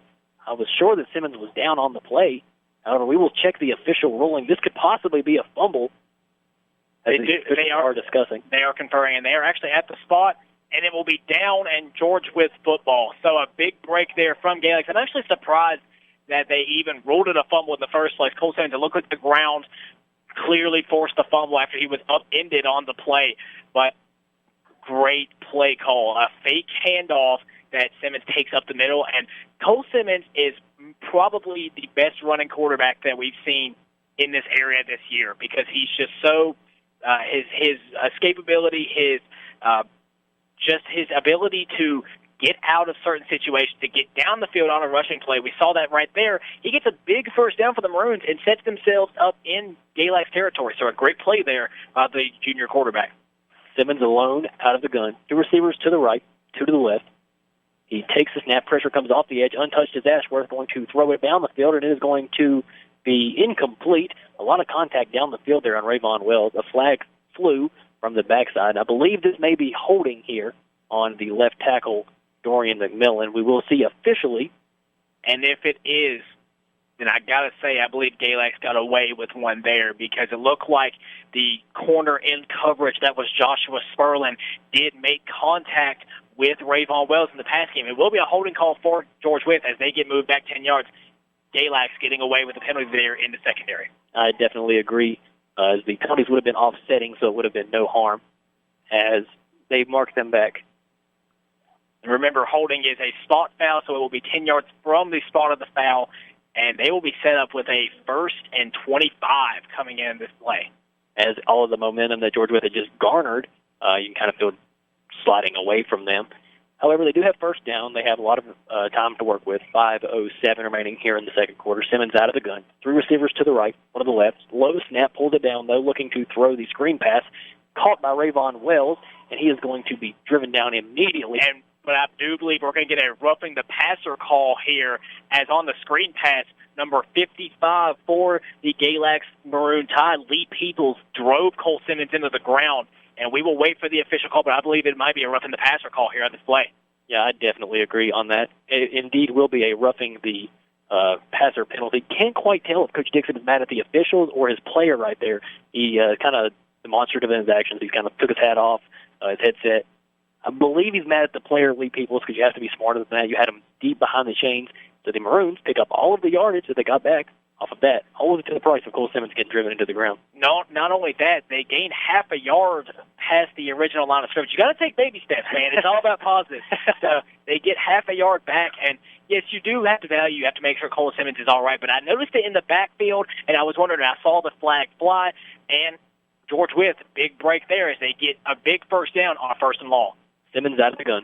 2 receivers to the right, 2 to the left. Rayvon Wells is the running back. Going to throw a swing pass to the right-hand side. Pass complete to Dason McMillan. Lowers his shoulder past the 40-yard line. Going to be taken down after about an 8-yard pickup right at the 36-yard line. And now you can feel George Wythe kind of getting in a rhythm. A good play right there. So it's going to bring up 2nd and short. And this is the type of play that we've seen George Wythe run a lot this year. Dason McMillan or Isaiah Sawyer is going into a swing pass. A great ball placement by Cole Simmons allows McMillan to catch it in stride and get up to close to the first down marker. 2nd and short coming up. And George Wythe, they're starting to put things together, especially on this drive. Those teams have 2 timeouts remaining. Simmons out of the gun. 2 receivers to the left, 2 to the right, running back in the backfield. Takes the snaps, swing pass to the other side to Isaiah Sawyers. He has room in front of him down past the 30, lowers his shoulder, dragging a defender down to the 20. And Trevor Sherritt did a good job of, we can't really call it a block, considering that the Blake Brown blew him up on the play. However, he got in the way enough to open up that running lane for Isaiah Sawyers after the catch. And the initial blocking is important on any play you can think of there. Trevor Sherritt really makes the play possible for Isaiah Sawyers to get down the field and the first down as Braden Thompson checks in the game for Trevor Sherritt. And again, George Wythe using the same play call, but just a different side of the field and a different receiver. and they're set up in right near the red zone here of the Maroon Tide. Ball spotted at the 21. Simmons out of the gun. Two receivers to the right, two to the left. Same play yet again to the right-hand side. Pass complete to Jason McMillan, who is going to be spun down by Cade Ashworth coming from the outside linebacker spot. Followed that well, and they only pick up a yard. They do move into the red zone with that yard. Ball will be spotted at the 20. And Cade Ashworth has been everywhere tonight. As we mentioned, maybe a guy to look out for, the main hero in the game against Georgia earlier this year. He's been everywhere tonight, making several tackles, and no different there. He makes a shoestring tackle on Jason McMillan. McMillan only gains about a yard, and now they are officially in the red zone at the 20-yard line. Trevor Sherritt checks back into the game at the wide receiver position, along with Isaiah Sawyers, Jason McMillan, and Jaquez Younger. Simmons out of the gun. Takes the snap, looking to throw a screen pass to Trevor Sherritt, who makes the catch, and he is immediately going to be tackled yet again by Cade Ashworth as he kind of slid out there in coverage. No gain on the play. Going to bring up third and long. Now, the idea is you found a couple of plays that have been successful for you, running the swing pass a couple of times.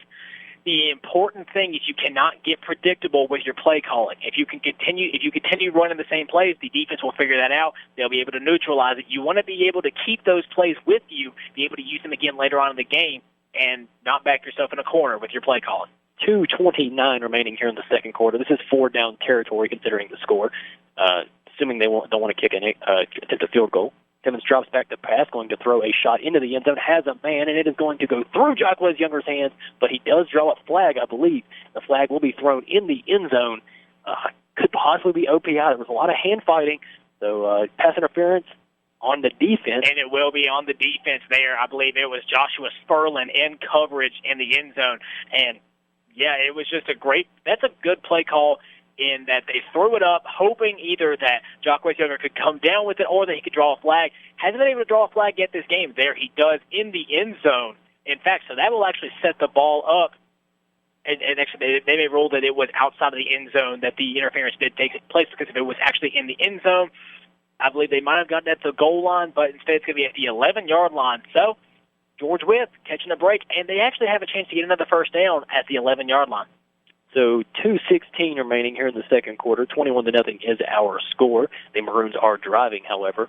Simmons out of the gun. Three receivers to the left, one to the right. Running back in the backfield. Defense shares pressure off the edge. Man comes in motion. That is Rayvon, who makes the catch. He is going to be immediately tackled by Cade Ashworth, as Cade Ashworth has made the last 5 tackles solo by himself, and they move the Maroons back 5 yards. It's going to bring up 2nd and 15. What a phenomenal play there by Ashworth as he sees the swing pass of Rayvon Wells going out to the outside.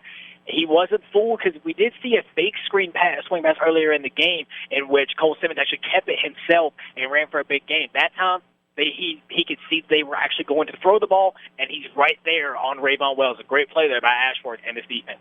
Simmons out of the gun, trips to the right, lone receiver to the left, setting up a screen play, going to throw it to Rayvon Wells, and it is going to be knocked down by Ashworth. However, a flag does fly. I believe this is the right call, as Ashworth kind of had his arm around the back of Rayvon and kind of turned him a little bit when the pass came. Should be pass interference, and yet another automatic first down. And this home crowd does not agree with that play call, of course, as you may expect, but this is the right play call. Actually, you could tell by the movement of Rayvon Wells, he was slung back by his jersey, was not able to make the play because of that incomplete pass, but it will set up George Wythe once again with a first and goal at the 7-yard line. And again, sloppy play call, sloppy coverage on these past two deep passes from the secondary. 1:32 remaining here in the second quarter. Actually, it will not be an automatic first down. It will be a 2nd down and 6 on the play. So indeed it will be, as the Georgia Maroons come to the line of scrimmage. One receiver to the left, one in the slot as well to the left now. Simmons out of the gun. Defense shows pressure. Jason McMillan comes across the formation. Play is blown dead. Flag flies. We will see the official ruling. You can assume it's on George Wythe here. A lot of times those penalties, when you see the motion, are on the offensive side of the ball. And if the play is ruled dead, a lot of times it is going to be false start on the offense. But it looks like it would be offsides on the defense if they mark the distance off. So maybe a little bit of a jump from the defensive side of the ball as they see the motion. And George Wythe set up within the 5-yard line. So it's going to be 2nd and 3 They can still get a first down before they get to the goal line. Ball spotted at the 4. George Wythe in the huddle. They need points desperately. They cannot afford to not punch this one in as Braden Thompson runs in to tell Cole Simmons to play. Now remember, too, again, minute 30 remaining in this first half. George Wythe gets the ball at halftime, so they have to punch the ball in either on this play or on this drive. And we will get a timeout here from the George Wythe Maroons. Coach Harner didn't really like the look right there. It looked like they were going to run out 4 wide receivers to the right-hand side and leave Simmons alone.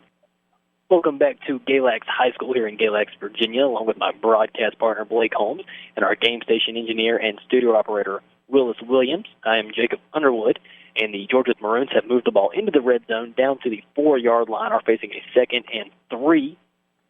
They can actually get a first down before they can score. So the George Wythe Maroons need this badly.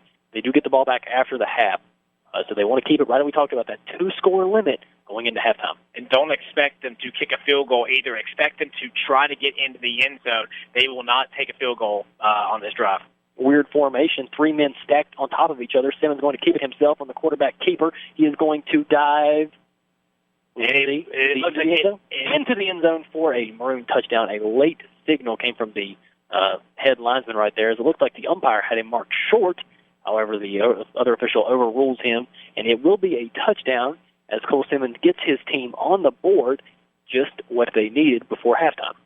And a weird formation coming out as it looked like 3 receivers stacked on top of each other to the right side, along with one further out wide, 5 wide actually total, as Cole Simmons kept it himself and got into the end zone barely on the play.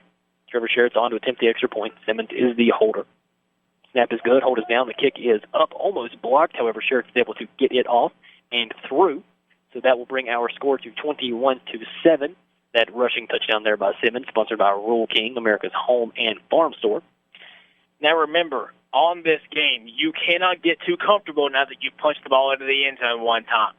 With this Galax offense, in a minute 25 remaining, you have to limit them. You cannot let them get points on the board, whether it be a field goal or a touchdown. Your defense has to stand tall for the remainder of this half. Just got a score update from Mac Harless. Chilhowie now up 35-0 against Grundy. So Chilhowie doing what they've done all year, dominant performance so far. And Chilhowie is such a force, again, on the ground. They're actually a very good football team in all facets, but it's that highlighting running game that's been such a big factor. And Chilhowie, there's not many teams in the state right now that can say with them. Blacksburg taking on Pulaski County up 14-0. I believe that is Region 4D. Not 100%. I'm 99% sure that is Region 4D. Blacksburg ahead of Pulaski County. 1:25 remaining. Do you expect the Maroon Tide to kind of be aggressive here, or do you expect them to just simple runs up the middle? I do expect them to try. Well, with the Maroon Tide running up the middle, it's still pretty aggressive because they're very good at it. But I expect them to be a little bit aggressive, trying to at least get into field goal range if they have a capable field goal kicker, and try to keep it a 3-possession game at halftime.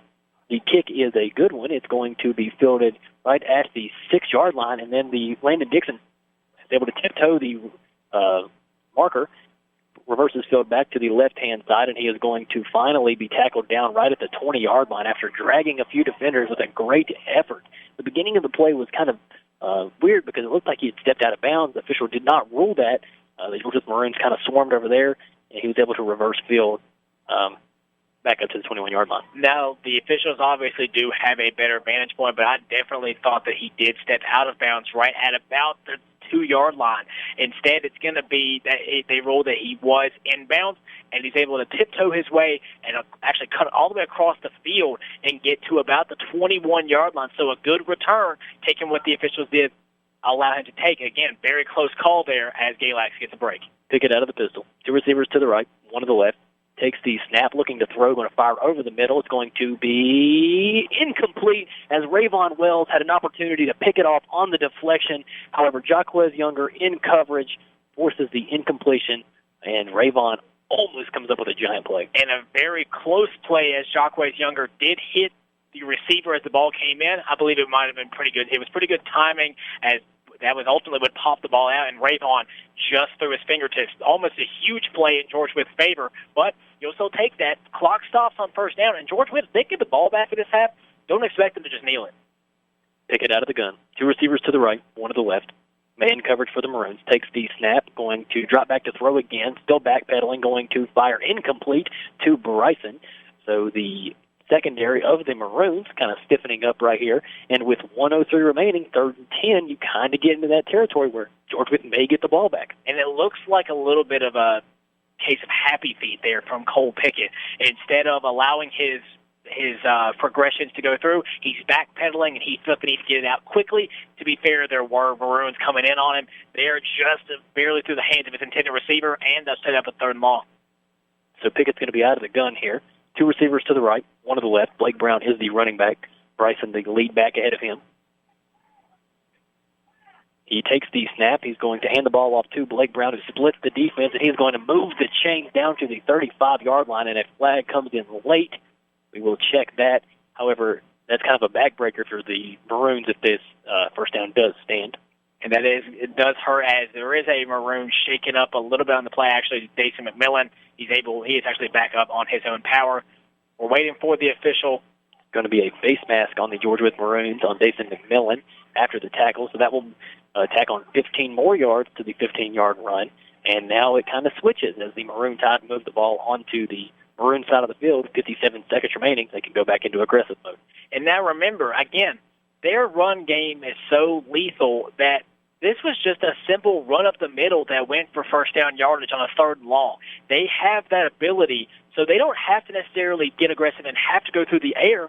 If they hand the ball off of Blake Brown, he can get them to a decent distance. 57 seconds is a lot of time in this half. As the Maroon Tide coaching staff, they choose to take a timeout.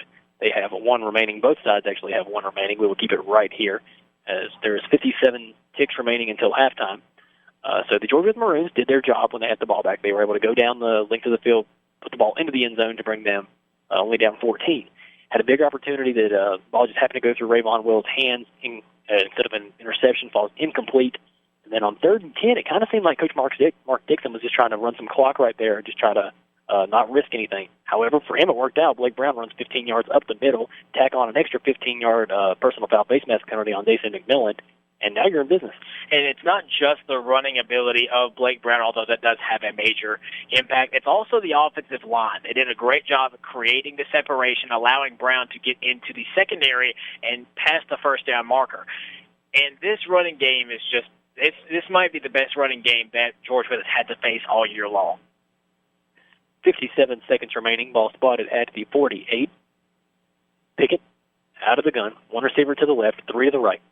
1 deep safety for the Maroons. That is Rayvon.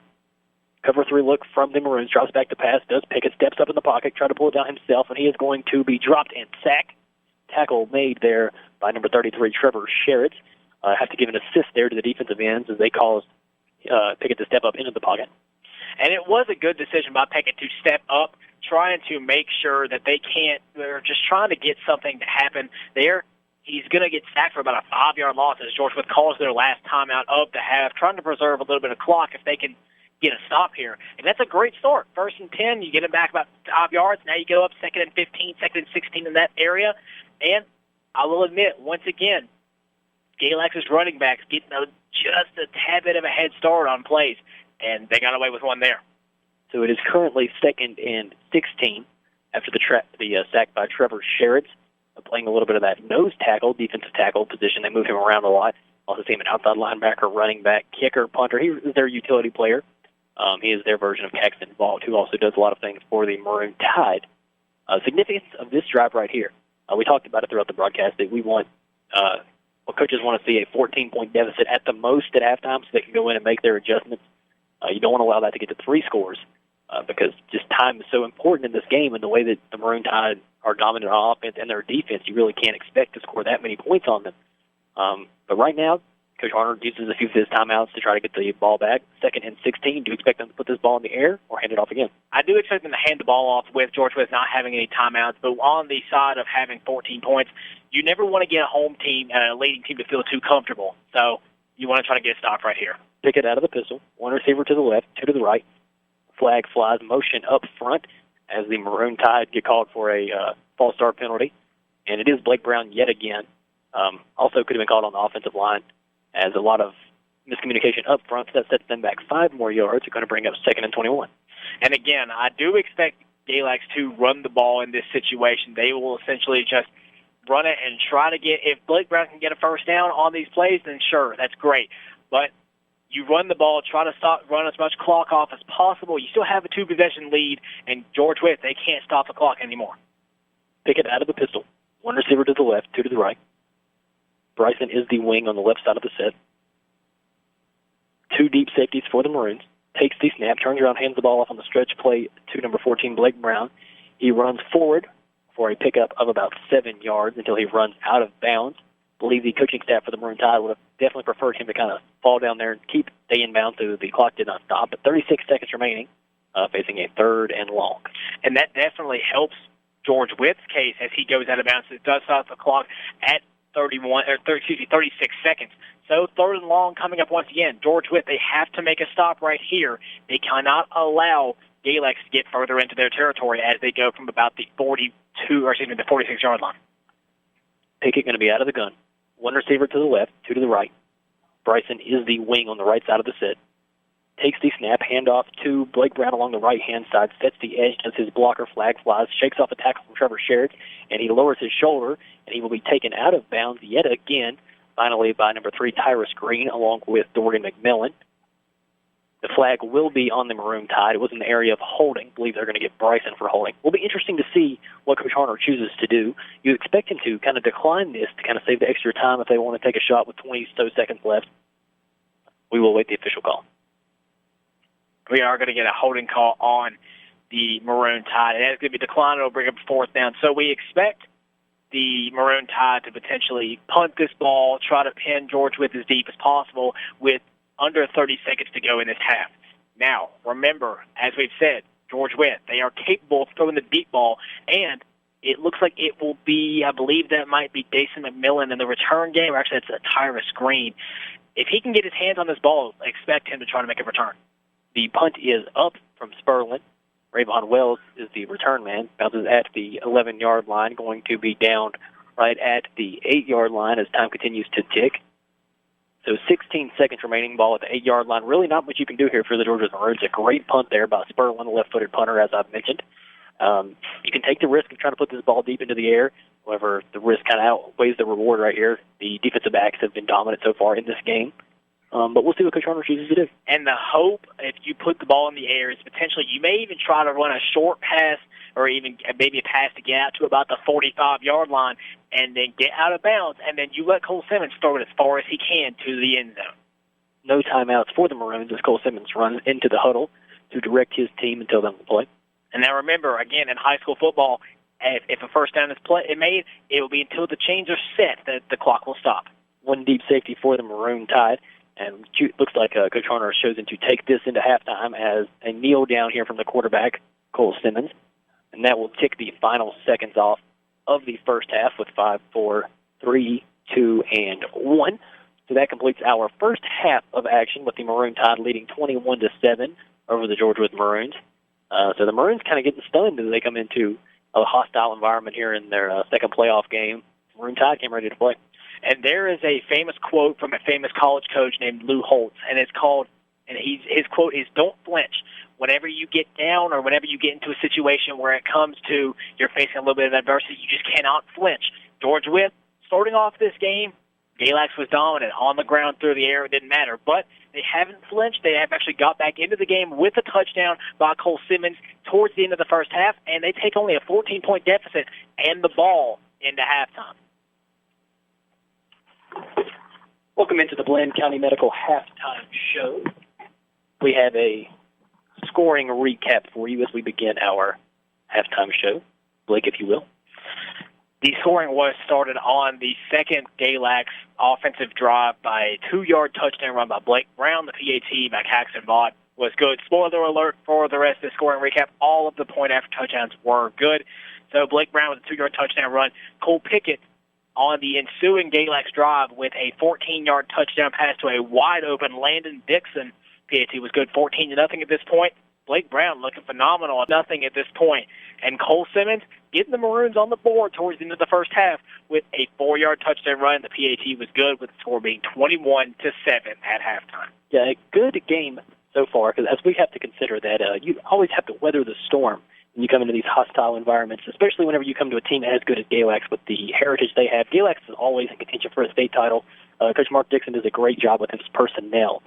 21-7, game is not. Game we were talking off the air. It seems like it's been a little bit farther out of reach than we were thinking, but with it still being a two-possession game and George Wythe getting the ball at the beginning of the second half, this game is definitely within reach, and George Wythe has a chance to win this game. It's all about finding your groove and rhythm early in the second half and being able to neutralize the Maroon Tide offense. Yeah, definitely agree. Just got another score update. Chilhowie up 42-6 on Grundy. So needless to say, Chilhowie's still trying to pull away right there. Not entirely sure how much time is left. Could conclude that they're probably close to us, but they did enter a running clock situation earlier, so they may be a little bit ahead of us.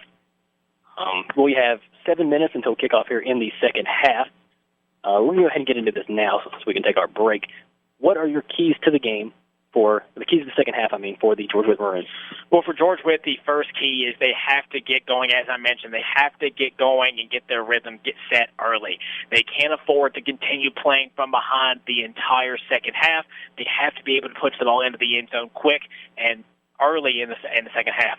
Secondly, we saw some improvement in the run defense towards the end of the first half, maybe made some adjustments, make the proper adjustments to limit the running game, and make the quarterbacks beat you through the air. We've seen a little bit of miscommunication so far on the passes as well, and pretty good coverage overall by the secondary. Keep them going through the air.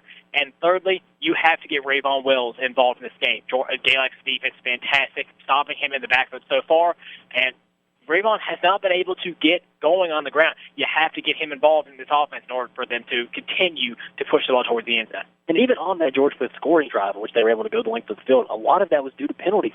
They had the one big play by Cole Simmons off of the fake reverse. Simmons kept it himself, picked up about 20, 25 yards, but mostly picked up by pass interference penalties and one in the end zone on 3rd and long and roughing the passer. So even if you take away that 7 points, the Maroon Tide defense has been outstanding. Been able to stop George Wythe in pretty much every facet, even dominating the special teams, being able to pin the ball deep. George Wythe every time is fielding the ball off at the kickoff right at the 3-yard line. There's only so much you can do if you're a return man getting pinned into your own territory. And Galax's defense has been very good overall, but when you are the offense, you have to take whatever you can get whenever you can get it. On that drive, there were, I believe, 3 different penalties that shaped the drive, essentially. We actually saw a big penalty, a big holding call on the Maroons, set them back to 1st and 25. And on the following play, a roughing the passer call gave George Wythe a first down, which eventually did lead to a scoring drive. So you have to take that into consideration. You have to take whatever you can, and you got to be able to, again, create your identity and get that going early in the second half. We're going to take a 5-minute break. When we come back, we will get into our what to expect from each team in the second half. You're listening to High School Football 95.3 WXBX. For over 36 years, Bland County Medical Clinic has given patients from Bland, Wythe, Giles, Tazewell, and Mercer counties the best medical care for you and your family. From primary care services to minor surgery, we are there when you need us. Located off of I-77, exit 58, our hours are Monday through Wednesday, 8:30 to 6 p.m., Tuesday through Thursday, 8:30 to 8 p.m., and Friday, 8:30 to 5. Bland County Medical Clinic. No appointment necessary. Walk-ins accepted. It takes 20 years to build a reputation, but only 5 minutes to ruin it. Hello, this is George James with Bankers Insurance. Protect yourself from cyber risk and data breach with a cyber insurance policy from Bankers Insurance. A stolen laptop, lost smartphone, bank card fraud, computer hacking. Recovery from a breach is complex and expensive. Call us today at 223-4300 to find out how Bankers Insurance and Auto Owners Insurance Company can help you with your insurance needs. You deserve the best. Switch to Citizens for reliable TV and internet access. Add Wi-Fi to your Citizens internet service for only $4.95 a month. Citizens services include 24-hour tech support. Protect with Citizens Virus Protection. One subscription of $5.95 a month covers you for up to 4 devices. Don't wait until something happens. For less than $1 a day, you can defend your home and protect your loved ones. Call your friends at Citizens at 540-637-6485. Certain restrictions apply. DCJS number 119804. When it's time for an important decision like life, home, and auto insurance, you need a proven leader with a personal touch. David Martin has been helping Southwest Virginia families and businesses find the right plan for their needs since 1995. David's goal is to protect your livelihood and property with quality products, keeping your trust and building friendships. For home, auto, business, and life, David Martin Insurance Agency, Wytheville, Saltville, and Bland. Nationwide.com. You need work clothes that keep up with you. Find one of the largest selections of dependable, comfortable Wrangler apparel at Rural King. Wrangler apparel comes in thousands of different sizes and styles for men, women, and kids, including countless big and tall options. Find the perfect Wrangler jeans, work shirts, and more for as low as $15.99. And hurry in. Our Black Friday deals are so hot we couldn't wait. Learn how you can shop Black Friday now at Rural King, America's Farm and Home Store. Hello, this is Wayne Root from Wytheville Office Supply and Wytheville Office Supply Properties. Since 1948, Wytheville Office Supply has been helping businesses large and small with a vast selection of office supplies and furniture. We offer top-of-the-line brands at big box prices with a hometown service. So stop by the Big Pencil or visit WythevilleOfficeSupply.com to see everything we have to offer. Official sponsor of Downtown Wytheville. Dr. Christopher Palmer of Bone and Joint Center, located at 1995 West Ridge Road, Wytheville, is committed to providing the best quality care possible of joint replacement and orthopedic services. Board certified and fellowship trained in sports medicine, Dr. Palmer provides a wide range of treatment options, diagnostic testing, and injection therapies. Dr. Palmer specializes in sports medicine, joint replacement trauma and fractures, rotator cuff repair, tendinitis, pediatric orthopedic, and much more. Appointments may be made by calling 276-223-1983. On Track Automotive's team of professionals excel at offering personalized, complete auto services. From oil changes to brake jobs to tire rotations, even engine and transmission replacement. For all your auto repair needs, see Bobby and his team of ASE certified mechanics. They do big business in a small town country way. Voted Wythe County's best auto repair shop 3 years in a row, On Track Automotive treats their customers with honesty, professionalism, and care. In business since 2000, On Track Automotive, 133 Reed Lane in Wytheville. Worst location, best reputation. As we age, we often lose roles, spouses, and friends. Living at home can become lonely and cumbersome. Consider retiring to Carrington Place. Enjoy the freedom to travel and make new friends while embracing the peace of mind and safety of having someone look out for you. Restaurant-style dining, social programs, transportation, entertainment, and more are at your fingertips. Schedule a tour today. Call Carrington Place at Wytheville at 228-5595 or Rural Retreat at 686-7000. We're in downtown Wytheville today at Huff Automotive. There's 2 dealerships, and I've got Brad King. Yeah, you know, this playoff season, it's an exciting time of the year. The accomplishments that the teams have made have pushed them into this situation. And Huff Ford, Bob Huff Chevrolet, all we want to do is wish them all the best and all the best of luck and put that foot forward, man, stick it in the ground and make things happen. There you go. Inspirational words from Brad King with Huff Ford and Bob Huff Chevrolet. Thank you, Brad King. Welcome back into the Bland County Medical Halftime Show. Wanted to get into some of the keys to victory in the second half. Blake will go first for the Wythe Maroons. Actually, basically, going over what I said in the last intermission, basically, George Wythe, they have to get going early. They have to get Rayvon Wells involved on the running game. And, of course, the main thing, they have to find a way to stop this rushing attack from Galax and be able to neutralize this offense. You just kind of reiterate one more time for us for the Maroon Tide. And for the Maroon Tide, basically, the secondary has been top-notch, to be completely honest. The only big plays of the game from the receivers have been the pass interference calls on the cornerback and the outstanding linebacker, Kate Ashworth. So continue to limit the deep plays. Do not allow the receivers to get behind you. And key number 2, get pressure on Cole Simmons. Do not allow him to get comfortable and throw the ball down the field. And third and lastly, the important thing is a lot of teams that have a 2-possession lead in a game like this, they play not to lose. You cannot play not to lose. You have to play to win. So whether that be being more aggressive with your play calls, do not think that you can just shut down everything you wanted to do because you have a lead. You have to play to win. You don't play not to lose. Okay, let me get your prediction. What happens in the second half? Does Galax run away with it? George Wythe get back in the game? Any change from your pregame prediction? Based on my initial prediction, I did have George Wythe winning this game. I think that they definitely get back into it. I think it's going to be a closer game than the 21-7 game we saw earlier, but I would not be surprised to see Galax continue to coast and pull this game out at home. Hey, my 27-21 score is still available. That can still happen. Galax did 21 points right now. So I'm sticking with that. 27-21, George Wythe comes back to win it. So Caxton Vaught is set to kick off. Back to return, that is Trevor Sherritt along with Rayvon Wells. The Maroons will be moving left to right on your radio dials on a very cold Friday night. Freezing here in the press box, actually. Absolutely. And we actually, fun fact, we both had toboggans on in here. And it's been a cold night overall, and that's definitely one to keep an eye on again. Definitely something to keep an eye out for the players out there on the field. Referee holds up play just for a little bit. And some of the players jumping around, trying to get the blood flowing again.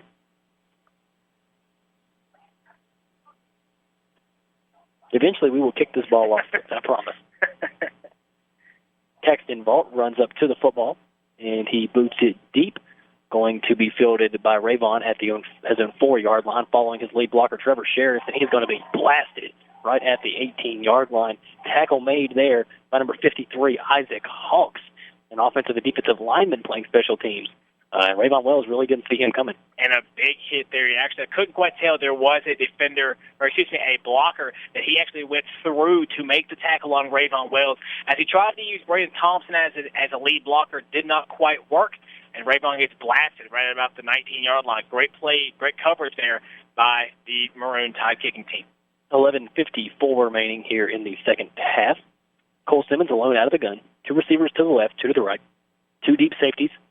Drops back to pass, going to throw across the middle behind his intended target, Dason McMillan, with a little bit of a drag route, a short 2-yard incompletion.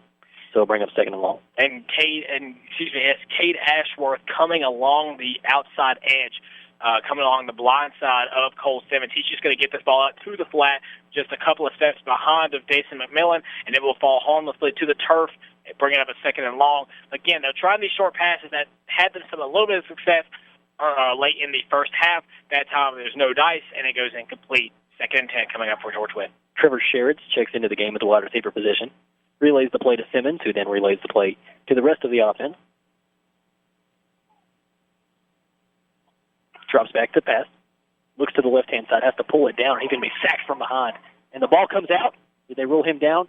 No, the ball is out, and the Galax Maroon Tide jump on it as Cole Simmons is sacked from behind by Cade Ashworth, number 24, and the Maroon Tide take over at the Maroons' 18-yard line after the crucial turnover.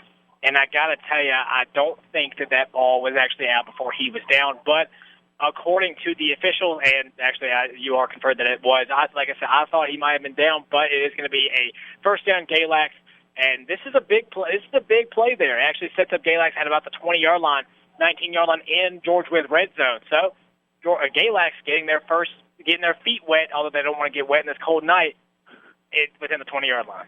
Looked like he was down before the ball came out.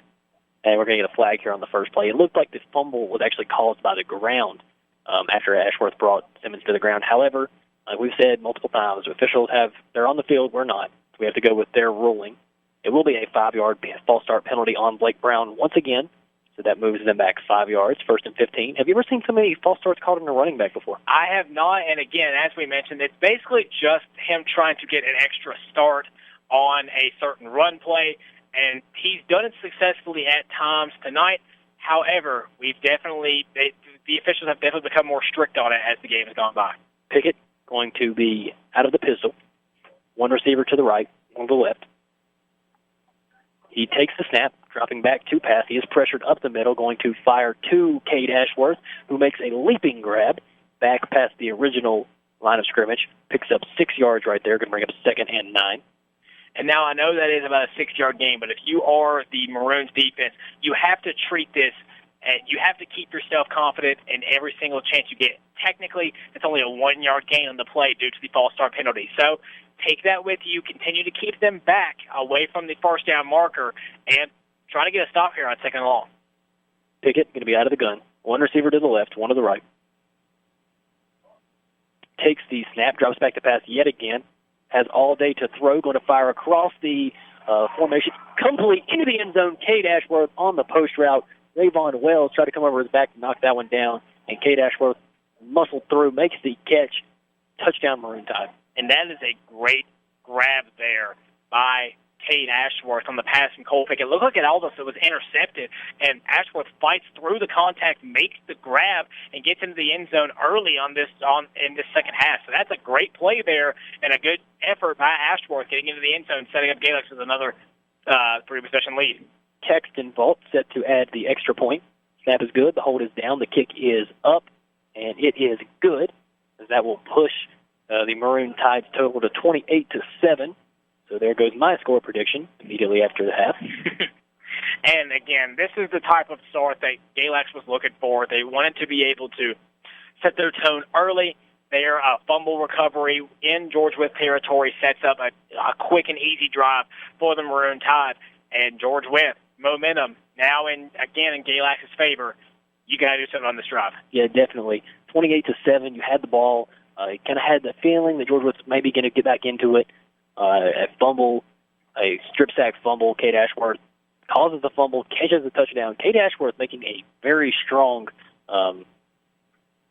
case for our player of the game. And like I said, he's been everywhere in this game, and he's been the defense. He's been the defense essentially, making several tackles, solo, having the force. Again, looked a little close to me. I thought that Cole Simmons might have been down the play, but again, go by what the officials say. Therefore, a strip sack for Cade Ashworth, and now add a touchdown to his resume. He's been fantastic tonight. 10:58 remaining here in the second half.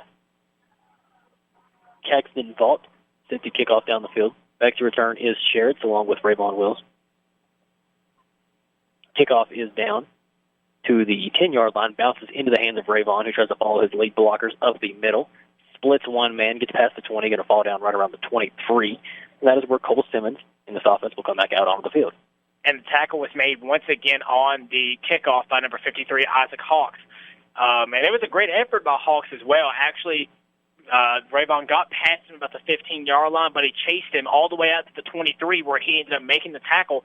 And George Wythe, they have not had good field position yet in this game off of whether it be a punt return, a kickoff. It doesn't matter. They've had to go from deep in their own territory several times tonight, and this drive is no different. Simmons out of the gun. One receiver to the left, one to the right. High snap over the head of Simmons. He has to run for it. Ball is going to be picked up by Simmons, but not after a big loss. A loss of about 20 on the play as the ball will be officially spotted at the 6-yard line. And there we see again the high snaps that have plagued George Wythe throughout the year, and a costly one as the Maroons move back 20 yards. And it was still a good play to recover the fumble by Cole Simmons, as it was Brendan Bryson from the defensive line of the Maroon Tide bearing in on him. Instead, Simmons is going to be able to set themselves up at the 2nd and 20, and they go empty backfield. You can expect them to try to put the ball in the air in this play. Back to the 3 wide receiver stacked formation, one out wide, farther on the right. Takes the snap, does Simmons, looking to throw out to the right-hand side, complete to Rayvon Wells, follows his blocker, splits the defense, gets back up to the 20-yard line. So they pick up about 20 of those yards back, so they're 3 yards behind the original line of scrimmage. So it's going to bring up 3rd and long. And a very close play there by number 10, Colby Barnes for Galax. He almost knocked the ball out of the air, out of Cole Simmons' hands. Instead, it's going to go right into the hands of Rayvon. And this is a good play call. Just a little bit of a screen setup using those 3 stacked receivers as lead blockers as Rayvon gets all the way out to the 20-yard line. Still, you need about the 33-yard line for a first down. So about 3rd and 13, it's going to be time for George Wythe to try to put the ball in the air once again to get a first down. Personnel grouping. Rayvon Wells split out wide left. 3 wide receivers stacked again in the slot. Chocolate's Younger alone wide right. Looking to throw. Pressure comes. He has to pull it down himself. Splits the defense. He's blasted from behind. There is that man again, number 53. Hawks on his first sack of the game. First tackle in a defensive stance. Has a few on special teams. But Simmons definitely did not see that coming after he pulled the ball down himself. And it looks like the Maroons might punt again, which is probably the right decision, 4th and long. Although you have to wonder what it would be if he would try to go for it here. If Coach Horner would put the offense back on the field with a 4th and 9, down 3 possessions, he elects to punt, and George Wythe will be punting from their own about 24-yard line. Caxton Vaught set to return. He is standing right at the 50-yard line. We're going to get a timeout here from George Wythe. We will take it with them. Welcome back to Galax High School here in Galax, Virginia, along with my broadcast partner, Blake Holmes, and our game station engineer and studio operator, Willis Williams. I'm Jacob Underwood. So on 4th and 9, ball spotted at their own 24. Coach Garner chooses to punt. Trevor Sherritt's on to do so. Back to return is Caxton Vaught. He stands at his own 45. Now, keep in mind, we've seen it several times this year. Wouldn't be surprised to see a fake punt.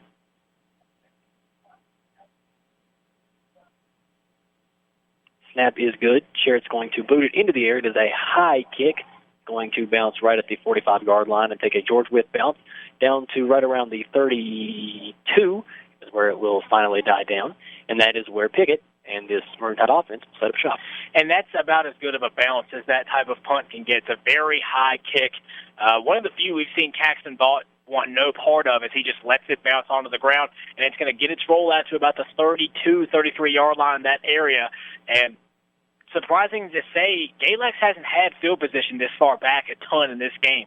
They'll still have to go about 70 or about 67 yards. So, George Wythe, you got to take advantage of this. You got to get a stop early on this drive.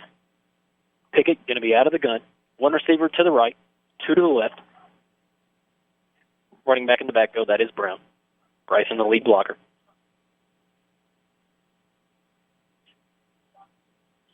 He takes the snap, turns around, takes the handoff to Blake, keeps it himself, and he will pick up about 2 yards right there. And surprisingly, that is the right decision that Pickett could have made, because as if he would have handed off to Brown, he would have been stuffed right at the line of scrimmage. A big hit came for the running back. Instead, Pickett keeps it himself, goes along the right side, tries to get closer, but he only gets about 2 yards after the tackle by Dorian McMillan, and George Wythe has him to a 2nd and 8. Here comes Galax again, going on 2nd and long. 7:57 remaining here in the third quarter. Pickett out of the gun. 1 receiver to the right, 2 to the left. Blake Brown to the right side of his set. Bryson is the lead blocker once again. Defense shows pressure off the edge. Pressure does come, fakes the handoff, play action pass, looking to throw. Going to be complete to Bryson right at the sideline, and he will finally be dragged out of bounds by number 5, Dason McMillan. And this is such a interesting play because it's so hard for a running back to think, well, maybe I should let it go incomplete, because they're on the completion right at the sideline. They actually lose a yard on the play. If he had let it go, it would have been 3rd down and 8 instead of 3rd and 9. However, you can't blame the running back trying to make a play, and it was a great job by the George Wythe defense making sure Galax didn't have any options on that play. Out of the pistol is Pickett, 1 receiver to the right, 2 to the left. Man comes in motion. That is Blake Brown looking for the swing pass. It is going to be over the head and incomplete to Blake Brown, who had a lot of room on that left sideline as George Wythe brought pressure up the middle. So that linebacker that would have been there normally in coverage was blitzing, and the Georgia Maroons get a stop, and they get the football back. And Braden Thompson, the Maroon player that was actually in the face of Pickett, and could not quite make an accurate throw over the head of Blake Brown because of the pressure. So a great job, good decision by Coach Horner to send the pressure when he did. And if he had made that catch, Blake Brown would have had a lot of room to run, but due to the pressure, not an accurate throw was made. Berlin set to punt the ball off down the field. Back to return is Rayvon Wells. The punt is up. It is a beauty. Going to bounce at the 25 down to officially the 14-yard line, and that is where the Maroon Tide will down it, as Rayvon Wells chose to let that one bounce. Typically, those are the ones you need to come up and catch to savor those yards. As we've learned, football is a game of inches, and against this Maroon Tide defense, yards are hard to come by. And I was actually very surprised that Rayvon did not field it on the bounce and try to make something happen. Instead, he's going to let it go all the way down to the 14-yard line. And again, another phenomenal punt coming out from the Maroon Tide, and their kicking team has been just outstanding so far. They're on their own side of the field, and they pin George Wythe within their own 15-yard line. You can't ask for a better performance from their kicking team. So Simmons out of the gun. 2 receivers to the left, 2 to the right. He takes the snap, looks to throw.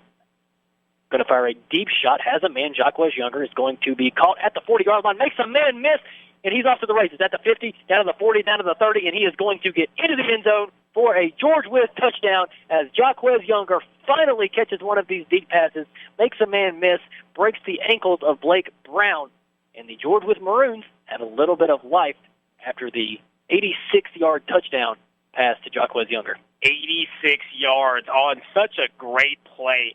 For once, they actually saw a great matchup, and it actually worked as they saw Blake Brown actually got a late start out to go get Jacquez Younger, and it was a little bit underthrown, but the actually ends up helping out Jacquez Younger as he went back to make the catch, and he's able to get Blake Brown, and then just the pure speed, he's off to the races, and he gets into the end zone, walks in for a George Wythe touchdown. That's the exact play that they needed, get momentum into their game, and get a little bit of a quick drive to go as well. Sherritt's set to attempt the extra point. Snap is good. The hold is down. The kick is up, and it is through. So that 86-yard touchdown reception there by Jacquez Younger, sponsored by Rural King, America's home and farm store. So George Wythe, a little bit of life. Finally, they hit one of those deep passes that they've been religiously trying to throw. I believe that's probably one of about 10 deep passes that we've seen finally complete. Jacquez Younger makes the catch, hit a reverse spin move, came back to the middle of the field, and there was nobody past midfield. And again, I believe that the Maroon Tide sold out on a run play. Instead, Simmons is going to just throw it up to his trusted guy, and Younger comes down with it. We haven't seen him be able to catch the ball with as much efficiency today, but as we know with the amount of deep shots that George Wythe takes, if they can hit two of them even, you consider that a success. There's your first one as he takes it 86 yards down the field for a touchdown. Something to look out for. Out of this same formation, the Georgia Maroons have attempted onside kicks right here. They kind of bunch up. They act like they're going over the plate. So be on alert for an onside kick right here as the Maroon Tide are now putting their their receiving team back out onto the field. And remember, it's not just Trevor Sherritt that has kicked the onside kick. It's actually been someone like a Tyrus Green that's run up. And they actually recovered one against Covington last week that was called back due to an offside penalty. Does not look to be the case that they're going to run that type of trick play. Trevor Sherritt set to kick off as he walks off his yardage. Back to return is Dixon along with Vault. Kick is off down the field to the right-hand side to Dixon, who's going to let it bounce and then field it at the 10-yard line, cuts back across the field to the left sideline. He is going to fumble the ball. The ball is on the ground. I believe he was able to get back onto it, though. Fumbled the ball at the 30-yard line. He is indeed able to get back onto it, but a scary play there. A very scary play indeed as it goes to the ground, and almost a big break for George Wythe as they were able to recover it, but instead it's going to be Dixon that actually just falls right on top of it. Nevertheless, it was a great job. The fumble was forced by Davion Tillison, a sophomore defensive back, and almost, again, a very scary play for Galax as they set up at about the 30-yard line. First time we see the quarterback, Cook, come into the game. He is out of the pistol, one receiver to the right, one to the left. Takes the snap, drops back to pass. The left-handed quarterback going to fire complete to Ashworth, and then the ball's going to go onto the ground, and they're going to roll it incomplete. A great job there by Caleb England, able to get a few fingers in there to knock that ball away. Talking to the other radio crew, like I mentioned earlier, he said typically when Cook goes into the game, that is when we see more of the passing because he's a better passing quarterback. But when you get Pickett, you get the dual threat. And that is a fantastic play there by number 65, Dorian McMillan, as he actually gets a hand in and rips it out of Cade Ashworth's hands. Instead of it being a first down, now they're set with a second and long. Great play there by the linebacker. 6:39 remaining here in the third quarter. Cook out of the pistol, takes the snap, going to pass again. Pump fakes, has a man, and it's going to be completed at the 40-yard line to Dixon, and he's finally going to be slung down there by Tyrus Green, who bit on the play action, took a few steps forward, and when Dixon hit that deep route, Cook delivered a beauty right on target, and they moved the ball on to the George Wythe side of the field. And you can't get caught sleeping. You cannot consistently bite on a play action. As we said, whenever Cook comes into the game, we see a lot more passing plays. So in that instance, it's also worth noting Blake Brown is not in the game at this point. It is going to be Caxton Vaught out of the backfield. So you cannot bite on the play action. That's when they will kill you in the deep games. So it is still Cook out of the gun. Two receivers to the right, one to the left. Takes the snap, going to hand it off to Caxton Vaught, who reverses field, spins off, but he is finally going to be tackled down by Dason McMillan. Important to note, Blake Brown may possibly be injured. He is on the sideline with a noticeable limp right now. After he was in coverage on that Jacquez Younger touchdown, he kind of got spun around. We'll see if he checks back into the game, but he's walking right to left on the sideline, and he has a limp. He does have a limp, but you better believe if it's a playoff game, he will do everything in his power to get back in. So Again, but we saw him earlier this year. Caxton Vaught is a very capable running back in his own. You cannot get caught sleeping, whether it be through the air or on the ground, especially with an injury in the game. So Cook going to be out of the pistol, one receiver to the right, one to the left. Vaught is the running back in the backfield. Defense shows pressure, one deep safety. Takes the snap, drops back to pass. Play is going to be blown dead. We have a false start here on the Maroon Tide offensive line. We'll set them back 5 yards. And something that is worth noting, it's possible that the coaching staff for Galax, whenever Blake Brown is not in the game, does not feel comfortable as going as run dominant. So instead, when Blake Brown comes out, they're going to throw in number 12, Gage Cook, to be able to lead the offense through the air. And instead of the running quarterback of Cole Pickett, he will actually take the back seat on this drive as Cook comes into the game for him. Cook listed at 6'1", 170-pound senior. The other quarterback we've seen, Cole Pickett, is a sophomore, 6'2", 150 pounds. So 2nd and 12, ball spotted at the 40-yard line. Cook out of the pistol, 2 receivers to the right, 1 to the left. Man goes in motion. That is Vaught looking for the swing pass. It is a fake swing pass. Cook trying to pull it down himself, going to fire across the middle, and it is going to fall incomplete as Dason McMillan kind of mistimed his jump. Cook threw that in the vicinity of no one. Possibly an intentional grounding to look out for. See, it was not thrown out of bounds, but intentional grounding does not have to be out of bounds. If he just throws it in the vicinity of the area where there's no receivers, it is supposed to be intentional grounding. The officials are holding their flags. I am very surprised that there was not a flag thrown in there. If the only receiver, the only other possible person that could catch that ball in the area was Dason McMillan, and it was over his head. So the idea is, that's a little bit of a surprising decision by the officials. Yeah, that's 100% intentional grounding right there. The flag finally comes. Intentional grounding, the definition is trying to throw the ball away to avoid a loss of yardage. You have certain parameters you have to follow. You have to get it past the line of scrimmage. You have to have a receiver in the area if you're inside the tackle box. However, right there, he was inside the tackle box, and he kind of just threw it to the left-hand side of the field. All his receivers were on the right-hand side, and the officials do get it right. So it will be a loss of down and the penalty from the spot of the foul. And again, the only other close player in the proximity was Dason McMillan for the Maroons. Cook out of the gun, 2 receivers to the right, 1 to the left, takes the snap, drops back to pass, pressure comes, Caxton Vaught makes the catch, has one man to beat, sets the edge, breaks that tackle, Rayvon Wells. Vaught breaks another tackle, breaks another, still on his feet, reverses field, down past the 30, down past the 20, and Caxton Vaught is going to break another tackle into the end zone for a touchdown. I thought for sure that Rayvon Wells was going to be able to bring him down, but Caxton Vaught's fancy footwork is able to get him into the end zone. Wow, what a run.